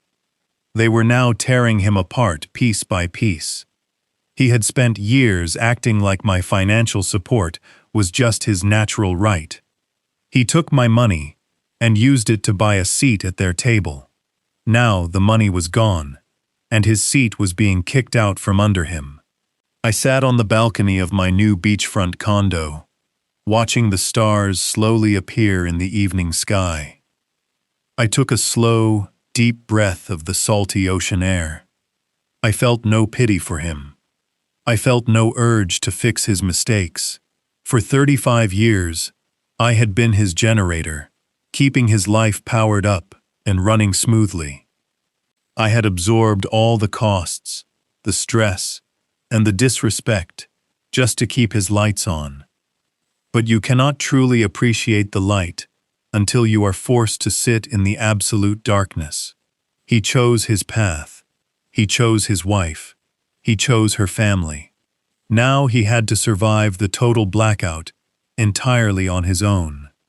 I finished my drink, closed the glass balcony door, and went inside to sleep. The most peaceful sleep of my entire life. The 10-day cruise was officially over. I knew the exact schedule because I had originally booked the tickets. I sat at my new mahogany desk and checked the maritime tracking website on my laptop. The massive luxury liner had docked at the city port, right on time, in the early hours of the morning. I pictured the thousands of passengers excitedly pouring out of the terminal. They would be tanned and happy, holding souvenirs and sharing memories. But 4 of those passengers were stepping off that ship into a living nightmare. I knew exactly how the disembarkation process worked. Normally, I would be the one waiting at this passenger pickup curb. For years, I acted as their personal chauffeur. I would wake up at the crack of dawn, drive my truck to the crowded port, and sit in traffic just to save Trevor the cost of a taxi. I would load their heavy designer bags into the bed of my truck, while Sabrina complained about the humidity ruining her hair. I would ask how their trip was, and I would listen to them brag about expensive dinners I could never afford to attend. That was the old reality. The new reality was completely different. Trevor and Sabrina were walking down the Metal Gang Way, in absolute miserable silence. The final days of their luxury vacation had been completely ruined by the financial blackout. They could not buy souvenirs. They could not tip the staff. They had to avoid the premium dining rooms and eat at the free buffet, while Sabrina glared at him from across the table. Her parents probably refused to speak to him entirely. They expected a seamless experience, and my son had delivered nothing but public humiliation. The tropical heat of the morning would hit them the moment they stepped out of the air-conditioned terminal. They had to haul their own heavy bags through the crowded customs line because Trevor could not afford to tip a porter. He was sweating through his clothes. He was exhausted and terrified. But deep down, he was clinging to one final false hope. He believed that the worst was over. He thought that as soon as they cleared the terminal doors, he could escape his judgmental in-laws. He thought he could just walk over to the premium parking garage, unlock his shiny black luxury vehicle, and drive back to his comfortable rent-free home. I imagined the 4 of them walking out into the massive concrete parking structure. The air inside the garage is always heavy with exhaust fumes and the echoing sounds of car alarms. Sabrina would be walking a few steps ahead, dragging her wheeled suitcase and complaining about her tired feet. Her father would be checking his watch, impatient to leave this miserable experience behind. Her mother would be holding a silk scarf over her nose to block out the smell of the port. Trevor would lead them to the designated premium parking zone. He knew exactly where he had left the car. He had paid for the most expensive spot, right near the elevators, to impress his wife. He would reach into his pocket and pull out his electronic key fob. He would press the unlock button, expecting to hear the familiar sharp chirp of his high-end vehicle. He expected to see the headlights flash in the dim concrete garage, but there would be no sound. There would be no flashing lights. There would only be an empty rectangle of stained concrete. Trevor would stop dead in his tracks. He would press the button on the key fob a second time, then a third time. Panic would immediately begin to rise in his chest. He would look around the adjacent parking spots, thinking he had simply misremembered the exact row. He would drop his heavy bags and start jogging up and down the aisles, desperately searching for a shiny black sport utility vehicle that was absolutely nowhere to be found. Sabrina would cross her arms and demand to know what was taking so long. Her father would let out a heavy, dramatic sigh. He would ask Trevor if he was entirely incapable of remembering where he parked a car. Trevor would run back to them sweating profusely. He would stammer that the car was gone. He would say it must have been stolen. He would pull out his phone with trembling hands and try to call the Port Authority security office to report a stolen vehicle. But the security guards at the port do not investigate cars that were legally repossessed by major financial institutions. The guard on duty would politely ask for the license plate number. The guard would type it into the security database and then inform Trevor of the cold, hard truth. The car was not stolen. The leasing company sent a tow truck on the very first day of the cruise because the primary account holder canceled the financial guarantee. The vehicle had been legally seized. Trevor would drop his phone. The blood would drain entirely from his face. He was standing in a dirty parking garage, surrounded by his furious wife and her deeply disappointed parents. He had absolutely no car. He had no working credit cards. He had no way to hide the truth anymore. The illusion was completely shattered. Sabrina would explode. She does not handle public embarrassment well, and losing a luxury car to a repossession agent is the ultimate social disgrace. She would scream at him right there in the parking garage. She would ask him how he could let this happen. She would ask him if he was completely broke. Her mother would gasp and cover her mouth in performative shock. Her father would shake his head with absolute disgust. He would look at my son and tell him he was a total and complete failure. They were stranded. They had massive amounts of luggage and absolutely no way to leave the port. Trevor could not even call a taxi because his accounts were frozen. He had to stand there in utter humiliation while his wealthy father-in-law pulled out his phone to order a premium rideshare service. The port is notoriously expensive for rideshare applications. The surge pricing would be astronomical. The father-in-law would select a large luxury sport utility vehicle to accommodate all their baggage. He would not look at Trevor while he did this. He would treat my son like he was completely invisible. The large black vehicle would arrive at the curb a few minutes later. The driver would step out to load the heavy bags into the trunk. Trevor would try to help, but the father-in-law would wave him away, treating him like an incompetent child. They would all climb into the back of the spacious vehicle. The ride back to the suburbs would take over an hour. It would be the longest, most agonizing hour of my son's entire life. The silence inside that car would be absolutely suffocating. No one would speak a single word. Sabrina would stare out the window with her arms crossed, fuming with rage. Her parents would sit stiffly in the middle row, radiating pure judgment and disappointment. Trevor would be sitting in the very back, staring at the floorboards. He would be calculating how quickly he could get back into his house to hide from the world. He just wanted to walk through his front door, collapse onto his velvet sofa, and try to figure out how to survive this financial disaster. He still believed he had a house to return to. He still thought he had a safe sanctuary where he could lick his wounds and figure out a plan. He thought the worst part of his day was the humiliation in the parking garage. He had no idea that the universe was preparing to deliver a final devastating blow. I closed the maritime tracking website on my laptop. I picked up my coffee mug and walked out onto my private beachfront balcony. The morning air was warm and smelled of salt. I watched the waves crash against the shore in a steady, rhythmic pattern. I felt a deep, profound peace settling over my soul. For decades, I had driven myself to the point of exhaustion, trying to pave a smooth road for my son. I had sacrificed my own comfort to make sure he never had to feel the sting of failure. Now, I was simply stepping out of the way. The rideshare was making its way down the highway right now. They were driving closer and closer to this neighborhood, where my old house used to be a home.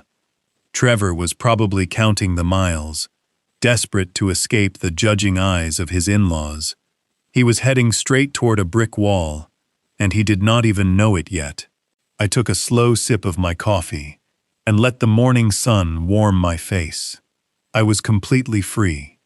The rest of the day belonged entirely to them.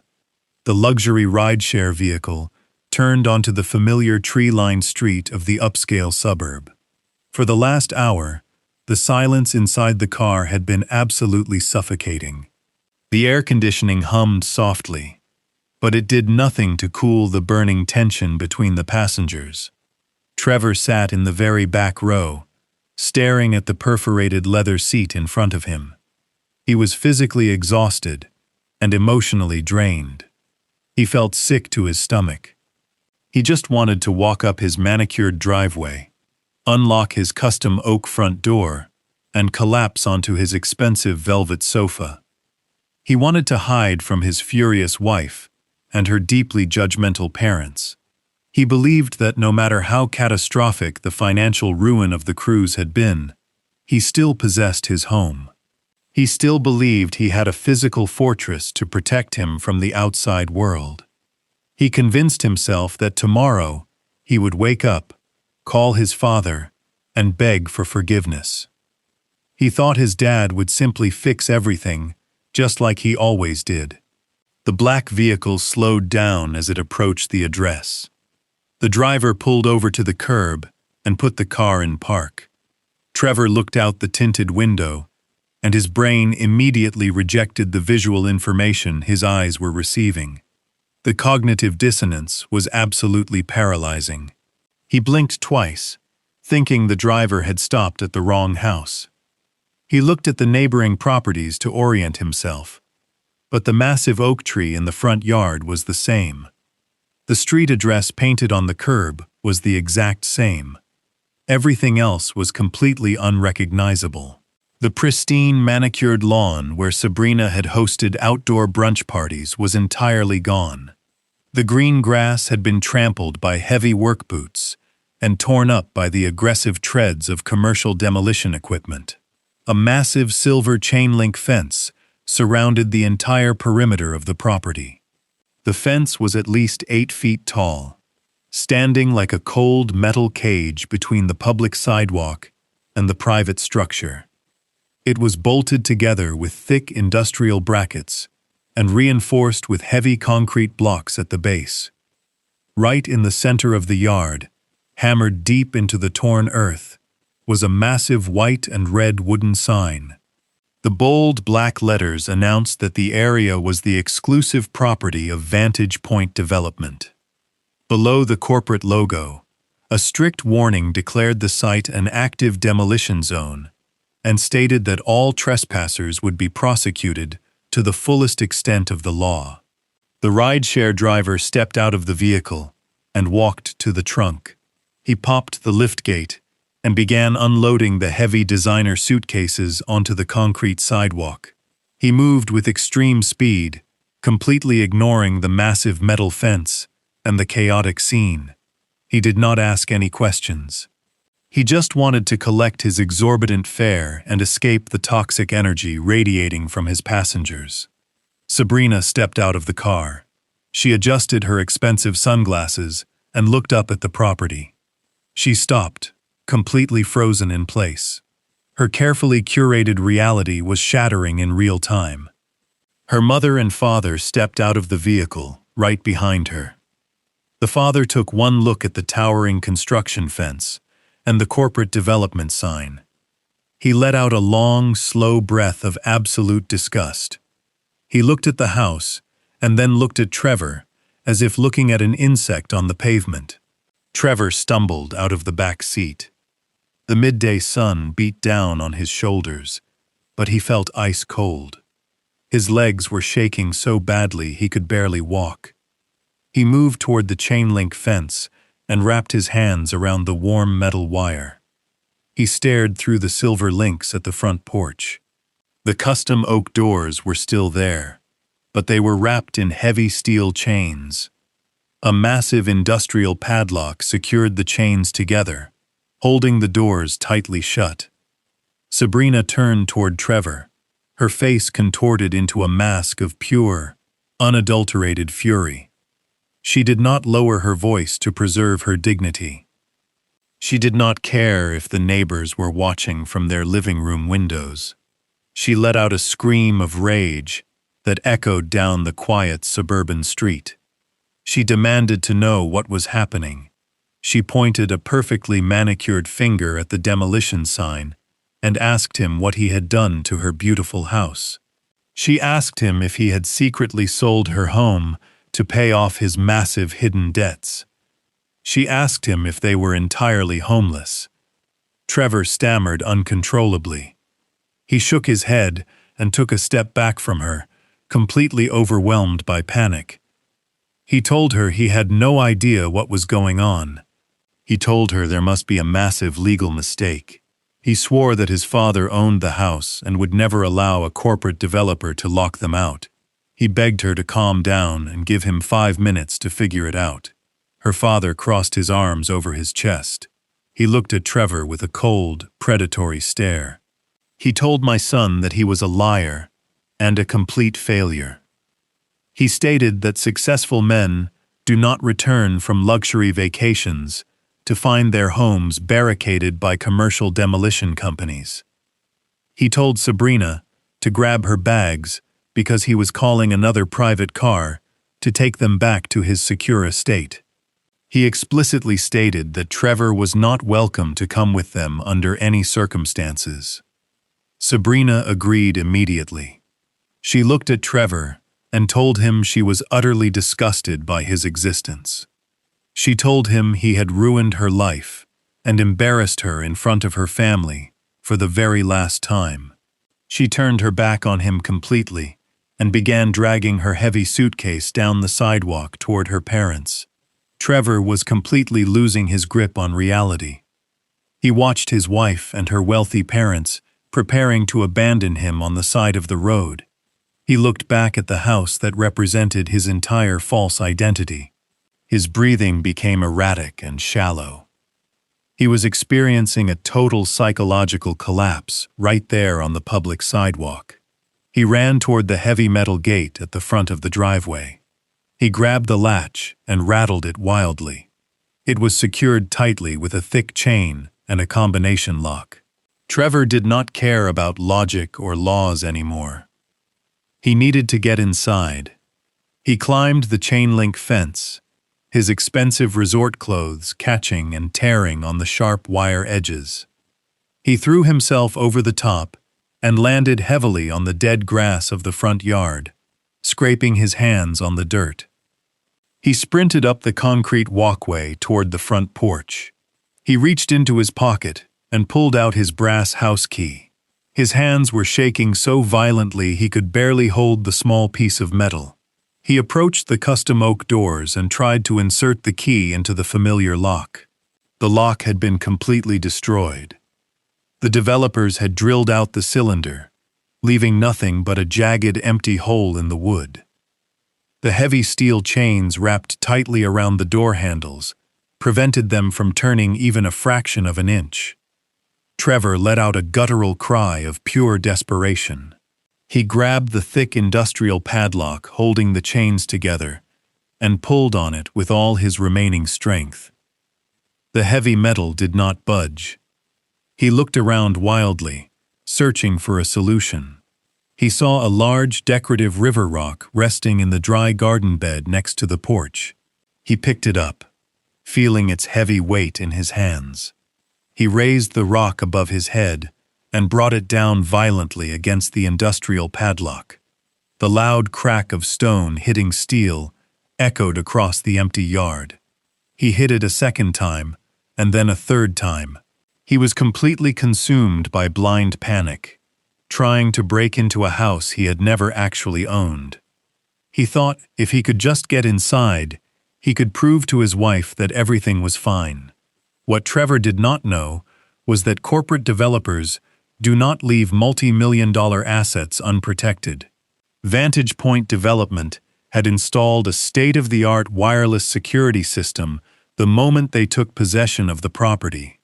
The system was designed to deter vandals and metal thieves. It was highly sensitive and connected directly to a private security dispatch center. There were no loud sirens. There were no flashing strobe lights to warn him. The neighborhood remained completely quiet, but the moment the heavy stone struck the padlock, the vibration sensors mounted inside the doorframe triggered a silent alarm. A digital distress signal was instantly transmitted to the central security hub, confirming an unauthorized breach of the perimeter. Within seconds, the security dispatcher verified the breach and notified the local police department of an active break-in in progress at a secured demolition site. The authorities dispatched 2 patrol units to the address immediately. Trevor continued to smash the rock against the unyielding metal padlock, completely unaware of the silent countdown he had just initiated. His hands were blistered, and his expensive torn shirt was soaked in sweat. The heavy padlock remained perfectly intact. He dropped the rock and sank to his knees on the concrete porch. He rested his head against the cold steel chains and began to weep uncontrollably. Sabrina and her parents stood on the other side of the fence, watching him fall apart. They did not offer him a single word of comfort. They simply stared at him with cold detachment, like they were watching a stranger self-destruct. The second luxury rideshare they had summoned pulled up to the curb a few minutes later. They loaded their designer bags into the trunk without looking back. Sabrina climbed into the back seat and closed the door firmly. The car accelerated down the street, carrying away the woman he had sacrificed his own father to please.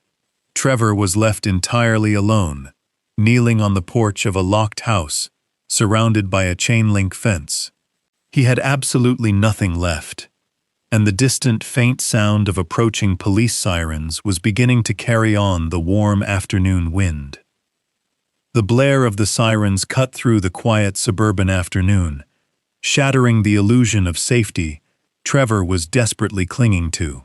2 local police cruisers turned onto the street, their blue and red lights flashing aggressively against the manicured lawns of the neighboring houses.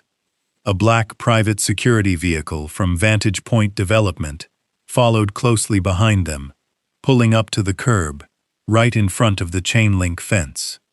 Trevor remained on his knees on the concrete porch. He was sweating profusely, and his hands were bleeding from smashing the rock against the industrial padlock. He dropped the rock when the first police officer stepped out of the cruiser.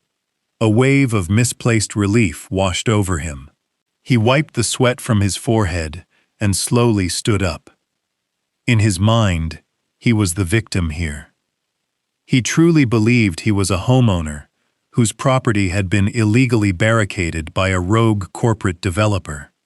He thought the police were here to rescue him, to cut the chains and restore his life to normal.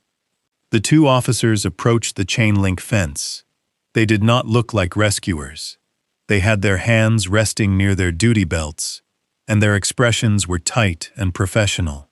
The private security guard stepped out of his black vehicle, holding a thick yellow envelope and a tablet. He stood slightly behind the officers, observing Trevor with cold detachment. The lead officer, a tall man with graying hair, spoke first. He asked Trevor to step away from the front door and walk slowly toward the fence. His voice was not comforting. It was a command. Trevor complied immediately. He stumbled down the concrete walkway, his expensive resort clothes torn and covered in dirt. He reached the chain-link fence and gripped the metal wire. He spoke rapidly, his voice high-pitched and frantic. He told the officers that there had been a massive mistake. He pointed at the Vantage Point Development sign and demanded that they cut the padlock. He stated with absolute confidence that this was his house, that he lived here with his wife, and that some corporate entity had illegally locked them out while they were on vacation. The lead officer did not react to Trevor's panic. He pulled a small notepad from his chest pocket and asked for Trevor's full legal name and identification. Trevor patted his pockets frantically before realizing his wallet was packed inside the luggage Sabrina had taken with her in the rideshare. He stammered his name, Trevor Danvers. He gestured wildly toward the back of the property. He told the officers that his elderly father, Clifford Danvers, lived in the guest house out back. He insisted that if they just went around the fence and knocked on the guest house door, his father would explain everything and clear up this ridiculous misunderstanding. The security guard from Vantage Point Development stepped forward. He did not look at Trevor. He handed his electronic tablet directly to the lead police officer. He stated clearly and professionally that the property was a secured demolition site legally owned by his employer. He explained that a silent alarm had been triggered, indicating an unauthorized breach of the perimeter. The officer looked at the tablet. He tapped the screen a few times, reviewing the digital documents. Then, he looked back up at Trevor. His expression shifted from cautious to coldly absolute. He told Trevor that the property deed on file showed that Vantage Point Development was the sole legal owner of the lot and all structures on it. Trevor shook his head violently. He gripped the chain-link fence tighter, his knuckles turning white. He insisted that was impossible. He repeated that his father owned the house. He raised his voice, demanding that they go check the guest house right now. He swore his father was back there. The security guard spoke again. His voice cut through Trevor's panic with surgical precision. He informed the officers that the previous owner, Clifford Danvers, had executed a clean cash sale 72 hours ago. He stated that the property was legally vacated and that the transaction was entirely complete. He added that the guest house was completely empty. Trevor froze. The air seemed to vanish from his lungs. The words hit him with the force of a physical blow. A clean cash sale. 72 hours ago. The exact timeline of his miserable cruise. He looked at the officer desperately, searching for a loophole. He argued that even if his father had sold the house, he still had rights. He yelled that he was a legal tenant, that he had lived there for 3 years, that they could not just throw him out without a formal eviction notice. He demanded his 30 days' notice. The officer looked back down at the tablet, then at the security guard. The guard handed the yellow envelope to the officer. He explained that the corporate legal team had thoroughly vetted the occupancy status before closing the sale. The officer pulled a single sheet of paper from the envelope. He read it quietly. Then he looked Trevor directly in the eye. The officer explained that because Trevor had never signed a formal lease agreement and had never paid a single dollar in rent or utilities, he was not legally classified as a tenant under state law. He was classified as a guest of the previous owner. And when the previous owner sold the property, those guest privileges were instantly and permanently revoked. The reality of the situation finally breached the walls of Trevor's denial. He had refused to sign the lease 3 years ago because Sabrina had convinced him it was insulting. He had refused to pay rent because he felt entitled to the space.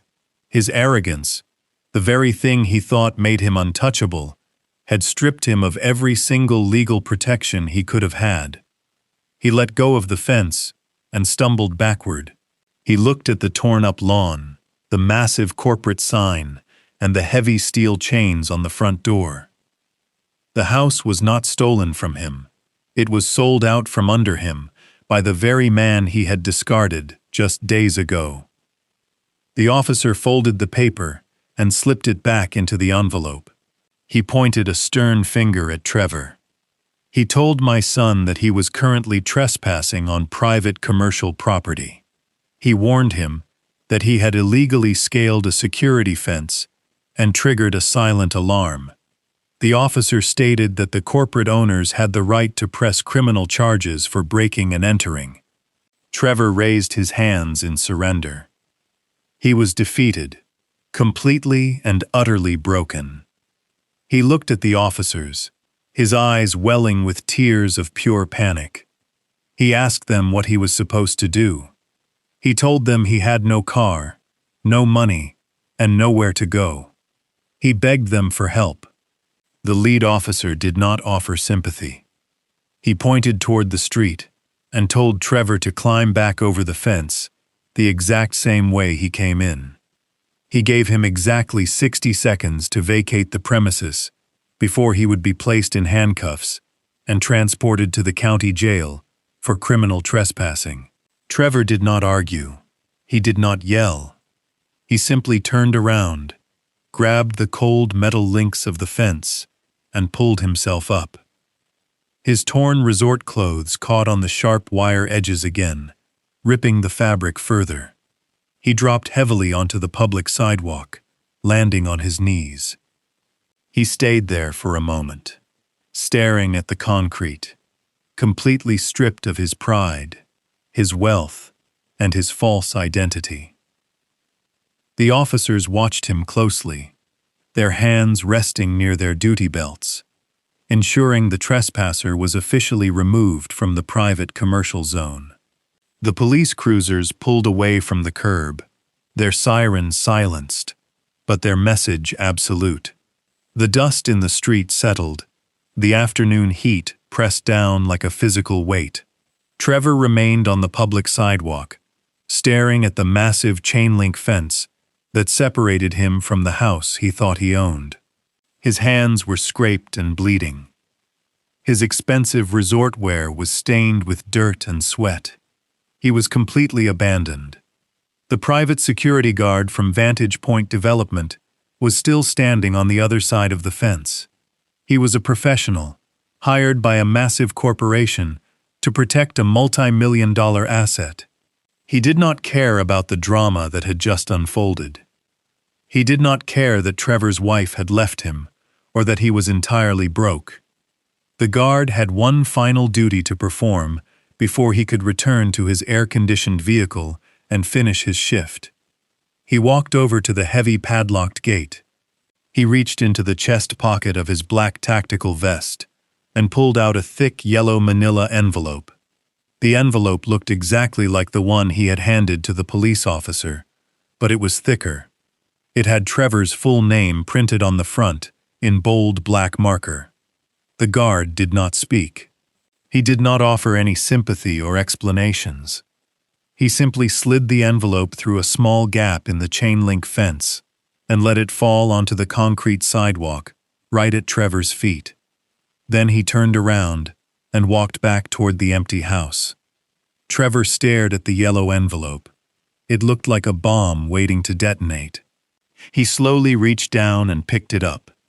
His hands were trembling so badly he struggled to tear the heavy paper open.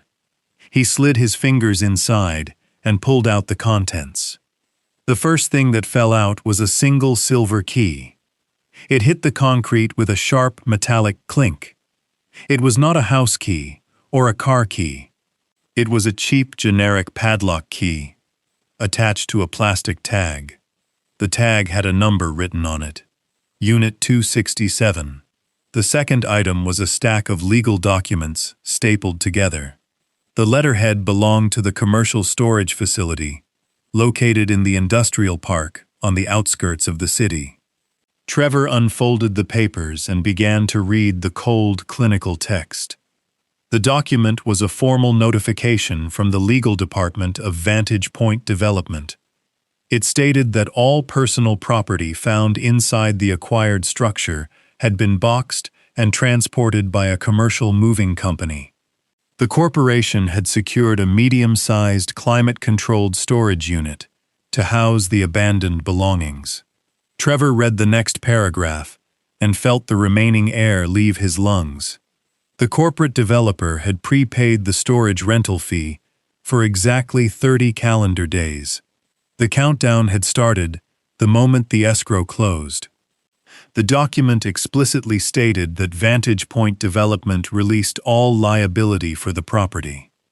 The final paragraph detailed the strict policies of the storage facility. If the account balance was not assumed by the new key holder before the 30-day expiration, the facility would legally seize the unit. The contents would be placed into a blind auction, and sold to the highest bidder to cover the unpaid debt. Trevor stared at the silver key resting on the hot concrete. His entire life was locked inside a metal box in a dusty industrial park. All the expensive velvet sofas Sabrina had demanded, all her designer dresses and imported shoes, the expensive espresso machines, and the custom artwork. The entire curated aesthetic that defined their marriage was currently stacked against a corrugated metal wall. He had exactly 30 days to figure out how to pay the monthly rental fee on a commercial storage unit. But he did not even have the money to buy a bottle of water. His credit cards were maxed out. His bank accounts were frozen. His luxury vehicle was sitting in a repossession lot, racking up daily fees. The weight of the situation finally broke through the last remaining barriers of his denial. He looked at the key and realized that this was his inheritance. This was what he got for treating me like an endless resource. I had spent 35 years paving his road, giving him everything he needed to build a solid foundation. When he demanded a larger house, I moved into the guest house. When he demanded a luxury car, I co-signed the lease. When he wanted to impress his wealthy in-laws, I paid for the VIP cruise, and he repaid me by throwing me away like trash. He tried to lock me out of his life so he could play the role of the successful provider. I simply obliged. I stepped out of the picture and let the real world handle the rest. I sat on the balcony of my beachfront condo, holding my coffee mug. The sun was warm, and the ocean stretched out brilliantly before me. I thought about the yellow envelope and the single silver key. I thought about the corporate developers, the repossession agents, and the aggressive credit card companies. They were not malicious entities. They were just gears in the massive machine of reality. They operate on cold, hard math. When you stop feeding them money, they stop providing the illusion of success. Trevor had spent his entire adult life building a house of cards on a table that I owned. He thought he was a master architect. He did not realize that I was the only thing preventing the wind from blowing it all down. Now he had to pick up the pieces entirely on his own. He was sitting on a hot sidewalk, holding a key to a box full of things he could not afford to keep. He had no car, no money, and no wife. He had to figure out how to survive the next 30 days without a single lifeline. He had to find a job, find a place to sleep, and find a way to pay the storage fees before everything he owned was sold at a blind auction. I finished my coffee and stood up. I walked back inside my quiet, immaculate condo. I left my phone on the desk, entirely silent. I had no intention of calling him. I had no intention of bailing him out. The lesson had finally been delivered, and the silent correction was complete. I was a free man. Malcolm Fairbanks operates his law firm from the 42nd floor of a downtown high-rise. It is a space designed to intimidate. The floors are polished Italian marble, and the walls are paneled in dark, rich walnut. The air conditioning is always set to a crisp, cool temperature that keeps clients awake and alert. Malcolm is a man who deals exclusively in facts and ironclad contracts. He does not care about family drama or emotional outbursts. I had retained his services for decades because he possesses the exact same clinical efficiency as a seasoned surgeon. He called me late that afternoon to describe the meeting. His recount was so precise, I could picture the entire confrontation unfolding in my mind perfectly. Trevor had somehow managed to convince Sabrina to meet him at the firm. Greed is a highly effective motivator. After abandoning him at the demolished property, she likely received a frantic phone call from him while he was stranded on the sidewalk. He probably promised her that my lawyer was holding millions of dollars in a trust account from the house sale. He desperately sold her the illusion that they were legally entitled to half of that money. He convinced her that they just needed to threaten legal action and a massive check would be handed over to them. Sabrina was always blinded by the promise of unearned wealth. She forced her parents to drive her to the downtown financial district for one last attempt at a massive payday. They rode the polished steel elevator up to the 42nd floor in tense silence. They stormed through the heavy glass doors of the reception area like they owned the entire building. Trevor was still wearing his dirty, torn vacation clothes, looking completely unhinged and desperate. Sabrina walked slightly ahead of him, projecting pure, arrogant fury. She smoothed down her designer resort dress, completely ignoring the receptionist. She demanded to see Malcolm immediately. She threatened to call the police and file a massive lawsuit if they were not given immediate access to the managing partner of the firm. Malcolm had been waiting for them. I had warned him they would come looking for blood the moment they realized the house was gone. He stepped out of his corner office and calmly escorted them into his primary conference room. The room is vast and silent, featuring a massive custom glass table that reflects the sprawling skyline of the city. Malcolm offered them sparkling water. They refused. They were vibrating with aggressive panic and sheer entitlement. They did not want hospitality. They wanted a financial settlement. Trevor slammed both of his scraped hands onto the glass table. He demanded to know where I was hiding. He yelled that I had lost my mind and illegally sold a property that rightfully belonged to him. He claimed that he and Sabrina had established marital equity in the house over the last 3 years and that my actions constituted a criminal eviction. He ranted about the ruined luxury cruise, the canceled credit cards, and the towed vehicle. He presented himself as an innocent victim of a cruel and sudden financial assault perpetrated by a senile old man. Sabrina immediately joined the attack. She raised her voice, attempting to bully Malcolm the same way she bullied retail workers and spa receptionists. She stated that they had been subjected to severe emotional distress and extreme public humiliation. She demanded immediate access to the funds from the real estate transaction. She informed Malcolm that her wealthy father had powerful, high-priced attorneys on retainer. She promised that they were prepared to tie up my estate in brutal litigation for decades if they were not given their rightful half of the money right then and there. She spoke with the absolute certainty of a woman who had never been told no in her entire life. Malcolm did not interrupt them. He did not raise his voice to match their hysterical volume. He sat perfectly still in his high-backed leather chair, resting his hands calmly on his lap. He let them exhaust themselves. He allowed them to empty every single threat, every single demand, and every single desperate lie into the room until the conference space fell entirely silent. Only the sound of Trevor's heavy, frantic breathing filled the air. When they finally finished their performance, Malcolm leaned forward and rested his arms on the clean glass table. He looked directly at Trevor with eyes completely devoid of sympathy or hesitation. He spoke in a low, measured tone that carried absolute legal authority.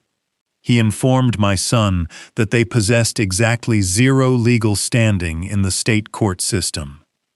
He stated that the property belonged solely to Clifford Danvers, and that as non-paying guests, they had no tenant rights, no established equity, and absolutely no legal claim to a single penny of the multi-million-dollar sale. Malcolm then turned his gaze to Sabrina. He politely suggested that she call her father's powerful attorneys right now. He offered to put the call on speakerphone so he could personally explain the definition of a fee-simple cash transaction to them. Sabrina closed her mouth and swallowed hard. The absolute confidence in Malcolm's voice deeply rattled her. Trevor turned a dark shade of red. He completely lost his remaining composure. He yelled that he was my only son and my sole legal heir. He claimed that the house was his rightful inheritance and that I could not just liquidate his future without his explicit permission. He pointed a shaking finger at Malcolm and demanded a check. He insisted that family law protected his right to the property and his right to maintain his standard of living. Malcolm did not flinch. He slowly reached down to the floor next to his chair. He lifted a massive, heavy leather-bound binder. The binder was several inches thick, packed tightly with hundreds of pages of printed financial documents. He lifted it with both hands and placed it directly in the center of the glass table. The heavy thud of the leather hitting the glass echoed sharply in the quiet room, making both Trevor and Sabrina jump. Malcolm looked at the panicked couple. He told Trevor that inheritance is a privilege granted by the estate holder, not a legal requirement mandated by the government. He placed his flat hand on top of the thick binder. He told them they were demanding their half of the money to compensate for their perceived losses. He explained that this binder contained the precise mathematical response to their aggressive demands. Sabrina stared at the heavy binder. Her aggressive posture began to crumble rapidly. She looked at Malcolm and then at Trevor. The absolute certainty she had walked in with was dissolving into deep, uncomfortable confusion. She had expected a simple negotiation. She had expected to bully a settlement out of a timid old man through his corporate proxy. She did not expect a cold, ruthless lawyer presenting a physical mountain of documentation. Trevor stared at the binder as if it were a venomous snake preparing to strike. The anger drained out of his face, leaving behind nothing but pure terror. He knew deep down what that binder represented. He knew that for the past 5 years, he had been living entirely on false pretenses, but he had never seen the total sum of his dependency printed out and formally bound in leather. Malcolm explained that I had anticipated their legal threats the moment I initiated the sale of the house. I had spent the last 2 days meticulously compiling financial records with the legal team. He informed them that the binder sitting on the table was not a settlement offer. It was not a negotiation tactic or a starting point for mediation. It was a comprehensive ledger of absolute reality. It was the final accounting of a massive investment that had yielded absolutely zero return. The trap had fully closed, and they were sitting right in the center of it, with no way out. Malcolm slowly opened the thick leather cover of the massive binder. The sound of the heavy metal rings echoing in the silent conference room felt like a judge banging a gavel. He did not look at Trevor or Sabrina with anger or malice. He looked at them the way an auditor looks at a profoundly flawed spreadsheet. He turned to the first page. It was a summary document, printed on heavy cardstock. Malcolm began to speak in a measured, rhythmic tone that left absolutely no room for interruption or argument. He explained that 5 years ago, when Clifford and his late wife Eleanor finalized the sale of their regional logistics empire, they established a discrete operational budget intended to serve as a temporary safety net for their only son. The goal was to provide Trevor with financial stability, while he established his own career and built his own legacy. Malcolm flipped to the second section of the binder. The thick pages turned with a heavy rustle. He stated that the safety net was never intended to become a permanent hammock to support a lifestyle of aggressive, unearned luxury. Malcolm began reading directly from the itemized ledgers. He started with the automotive expenses. He detailed the massive initial down payment on the imported black sport utility vehicle. He read aloud the exact monthly lease transfers that had been automatically deducted from Clifford's private checking account for the past 36 months. He moved on to the insurance premiums, detailing the exorbitant monthly cost of the premium concierge health and wellness policy Sabrina had demanded. Sabrina sat rigidly in her leather chair. The color was draining from her face as Malcolm continued to read. He was stripping away the illusion of her perfectly curated life, layer by layer, in a cold, sterile room. She had always believed Trevor was an elite earner. She had bragged to her country club friends about his financial prowess. Now a stranger in a dark suit was listing her daily comforts and proving they were paid for by an old man she had deemed unfit to join her on vacation. Malcolm flipped to a section marked with a red tab. He began listing the secondary expenses. He read off the monthly totals for high-end organic grocery delivery services that kept their pantry stocked with imported goods. He detailed the thousands of dollars spent on professional landscaping crews that maintained the pristine lawn of the main house, so Sabrina would never have to lift a finger. He listed the property taxes, the massive utility bills, and the structural maintenance costs they completely ignored. He read out the dates and amounts of 4 separate massive credit card bailouts, where Clifford had quietly cleared Trevor's predatory debts to save his credit score from total ruin.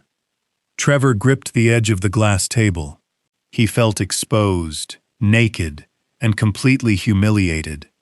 His entire false identity was being mathematically deconstructed in front of the woman he had spent the last 3 years desperately trying to impress. He tried to speak, to offer an excuse or a justification, but Malcolm simply raised a single flat hand, commanding absolute silence. Malcolm turned to the final section of the binder. He explained that Clifford had not just been paying bills blindly. He had been meticulously tracking every single financial transfer, every bailout, and every luxury expense. Clifford treated his personal finances with the exact same rigor he used to build a regional corporate empire. He knew exactly what his son was costing him, down to the absolute final cent. Malcolm detached a single sheet of paper from the very back of the binder. He slid it across the smooth glass table until it rested perfectly centered between Trevor and Sabrina. It was a final itemized invoice. He instructed them to look at the number printed in bold black ink at the bottom of the page. It was not a small sum. It was a staggering astronomical figure that represented 5 years of pure, unadulterated financial parasitism. Malcolm told them that this number was the exact total Clifford had invested into their lifestyle. He stated that this was the sum they had demanded as their right, while simultaneously treating the man who provided it like a bothersome burden who needed to be hidden away in a guest house. Sabrina stared at the paper. Her hands were shaking uncontrollably. She had spent the last 3 years looking down on her father-in-law. She had mocked his simple clothes and his quiet lifestyle.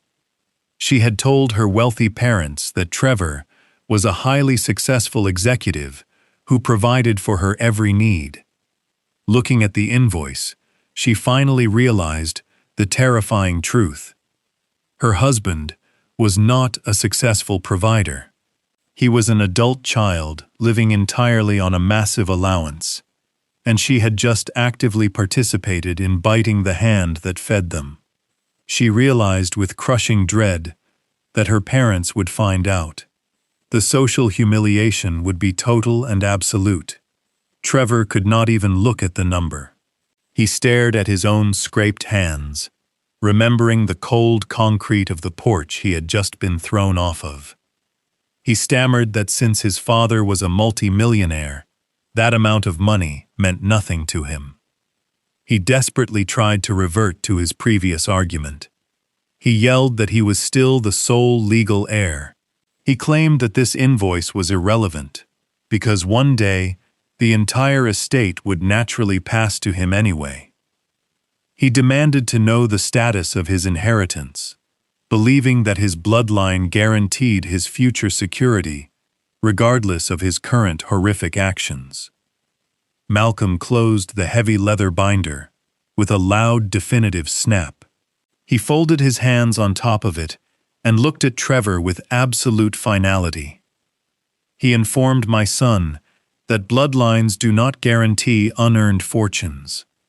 Malcolm explained that early this morning he had officially filed and executed a comprehensive restructuring of Clifford's entire estate. He detailed how the millions of dollars generated from the sale of the logistics empire and the recent cash sale of the property had been permanently transferred into an ironclad, irrevocable charitable trust. Trevor stopped breathing. His eyes widened in pure terror. He asked Malcolm what he meant by an irrevocable trust. His voice was barely a whisper. Malcolm delivered the final devastating blow without a single trace of emotion. He stated that Clifford Danvers had completely and legally disinherited him. The trust documents explicitly named Trevor as a biological relative and formally excluded him from receiving a single penny from the estate. Malcolm explained that this specific legal language was designed by a team of elite estate lawyers to withstand any future legal challenges or contestations. Trevor could never claim he was accidentally forgotten or omitted by a mistake in mental competency. The money was locked away entirely out of his reach, designated forever for educational charities and local community development grants. Malcolm looked at the stunned couple. He told them that Clifford had decided to stop funding the illusion of their success. He explained that the invoice on the table was not a demand for repayment. Clifford did not want their money because he knew they had absolutely none to give. The invoice was simply a receipt. It was a receipt for the end of their relationship. Trevor sat completely paralyzed in the leather conference chair. The reality of his situation crushed him with the weight of a collapsing building.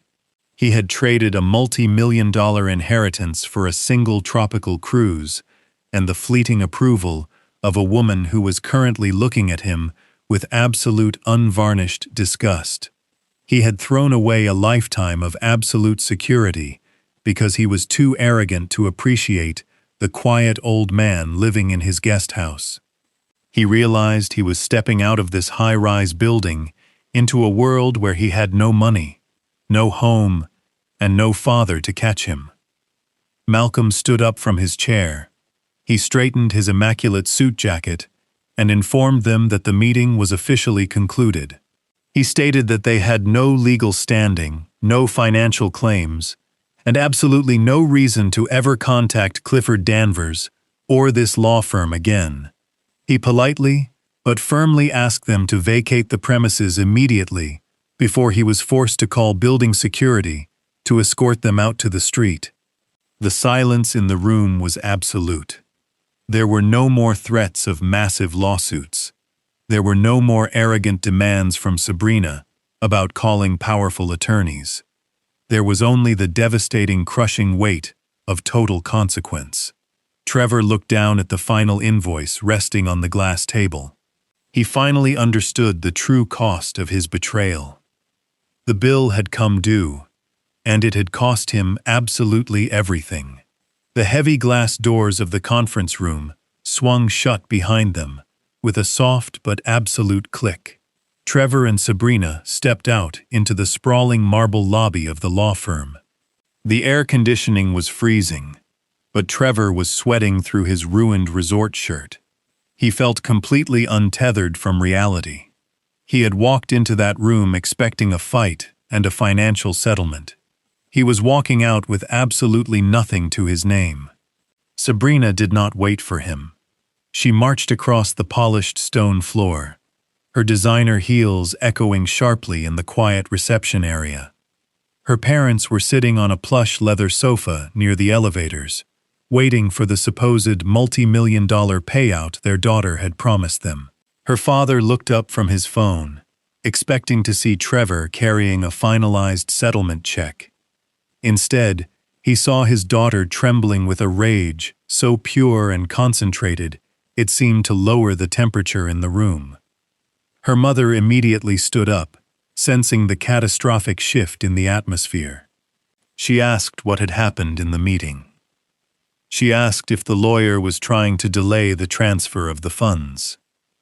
Sabrina turned around and faced Trevor. She did not lower her voice. She did not care about the receptionist sitting behind the mahogany desk, or the junior partners walking through the hall. She pointed a shaking finger directly at Trevor's chest, and she delivered the brutal, unvarnished truth to her parents. She told them there was no settlement. She told them there was no inheritance.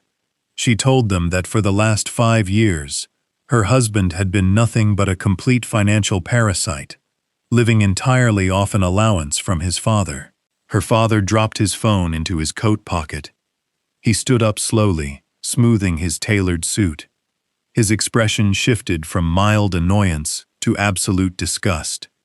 He looked at Trevor as if he were examining a piece of garbage that someone had dragged into a pristine room. He asked Trevor if this was true.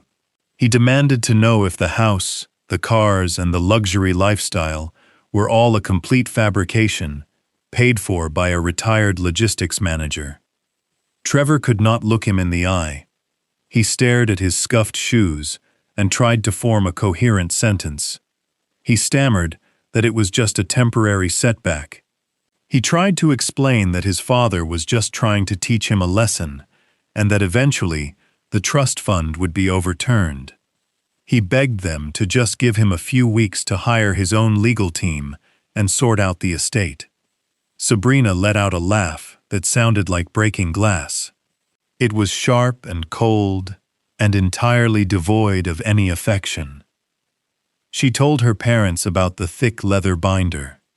She described the itemized invoice that proved Trevor could not even afford the groceries in their pantry, let alone a luxury cruise or a multi-million-dollar mortgage.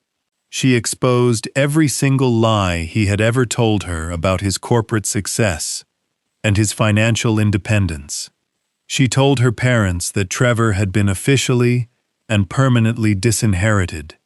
The silence that followed her confession was devastating. Trevor's carefully constructed identity was completely dissolved in the middle of a corporate lobby. He reached out a hand toward his wife. He begged her to calm down and remember their vows. He pleaded with her to remember that they were a team and that they could rebuild their lives together without his father's money. Sabrina stepped back from him with an expression of pure revulsion. She told him that she married a successful provider, not a dependent child. She told him that he had humiliated her in front of her family, ruined her vacation, and dragged her into his pathetic financial collapse. She stated with absolute certainty that she was returning to her parents' estate and that she would be contacting a divorce attorney immediately. She told him never to contact her again. Her father stepped forward and placed a protective hand on Sabrina's shoulder. He looked at Trevor one last time. He did not yell. He did not threaten him. He simply stated that Trevor was a complete failure of a man. He informed my son that if he ever attempted to approach their family estate or contact his daughter, the authorities would be involved immediately. He turned his back on Trevor completely. Her mother did not even look at him. She simply linked her arm through Sabrina's arm and guided her toward the elevators. The silver doors slid open with a soft chime. The three of them stepped inside the polished metal cab. Sabrina looked straight ahead, her face a mask of cold, aristocratic fury. The elevator doors slid shut, sealing Trevor out of her world forever. Trevor was left entirely alone in the massive empty lobby. The receptionist kept her eyes fixed on her computer monitor. pretending she had not just witnessed the complete destruction of a marriage. Trevor stood there, staring at the closed elevator doors. He had no wife to comfort him. He had no wealthy in-laws to bail him out. He had no home to return to, and no car to drive. He reached into his pocket and felt the single silver key to the storage unit. It was the only thing he actually owned in the entire world.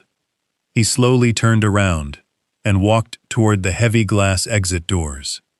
He pushed them open and stepped out into the sweltering heat of the downtown financial district.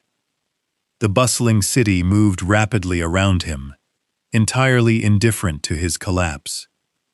He blended into the crowd of rushing pedestrians, becoming just another invisible man, walking the streets with absolutely nowhere to go.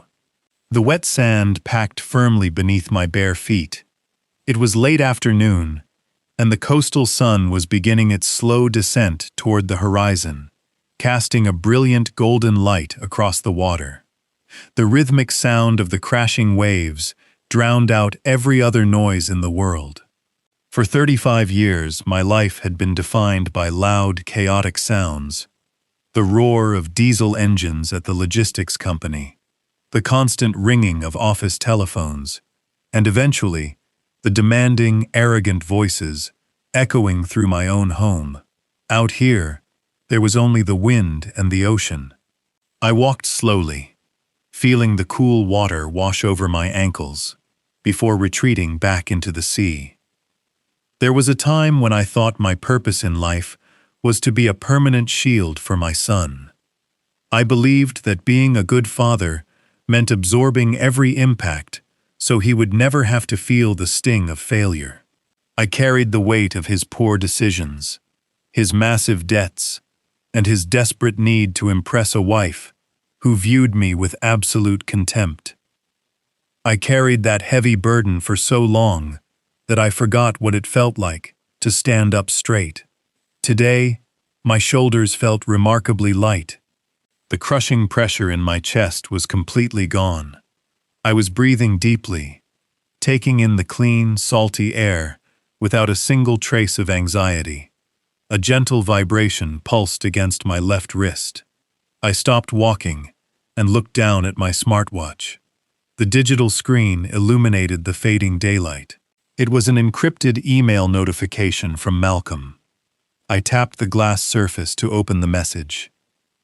Malcolm is a man of very few words, and his final report was incredibly brief. The subject line simply read, "Matter concluded." The body of the email contained only 3 short sentences.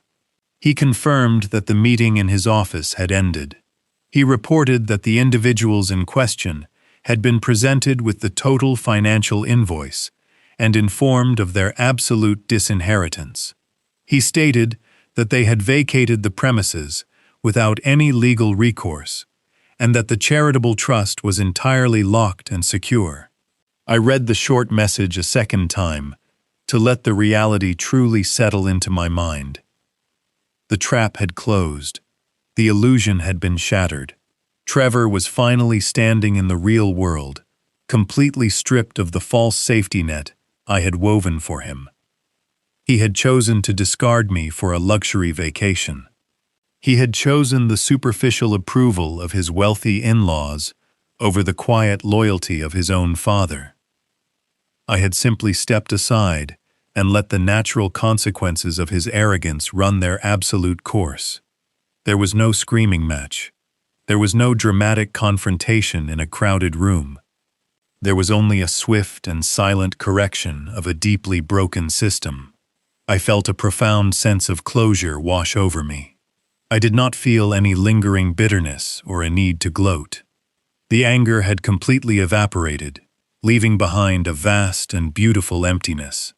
I was no longer the invisible old man hiding in the guest house.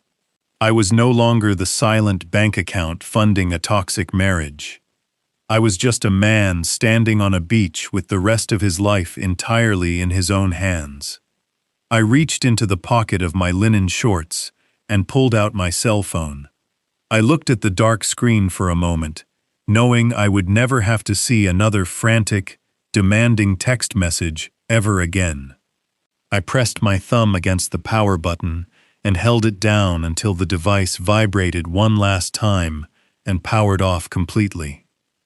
I slipped the dead phone back into my pocket. I looked out at the endless expanse of the ocean. The horizon stretched forward, representing absolute infinite possibility. A genuine smile broke across my face. I turned my gaze away from the city, away from the past, and started walking forward down the shoreline. I had nowhere to be, and nobody to answer to. I was entirely free. The greatest lesson here is that unconditional love should never mean unconditional financial support. When we constantly shield people from the consequences of their actions, we do not actually protect them. We cripple their ability to grow into responsible adults. True respect cannot be bought with a co-signed lease, a paid-off credit card, or a luxury vacation. It is built on mutual appreciation and strict boundaries. By finally stepping away and allowing the illusion to shatter, this story teaches us that sometimes the most profound act of self-love is simply letting go and allowing reality to hold the people who took us for granted accountable. If you have ever had to make the difficult choice to set a hard boundary to protect your own peace, share your experience in the comments below and subscribe for more stories about reclaiming your worth.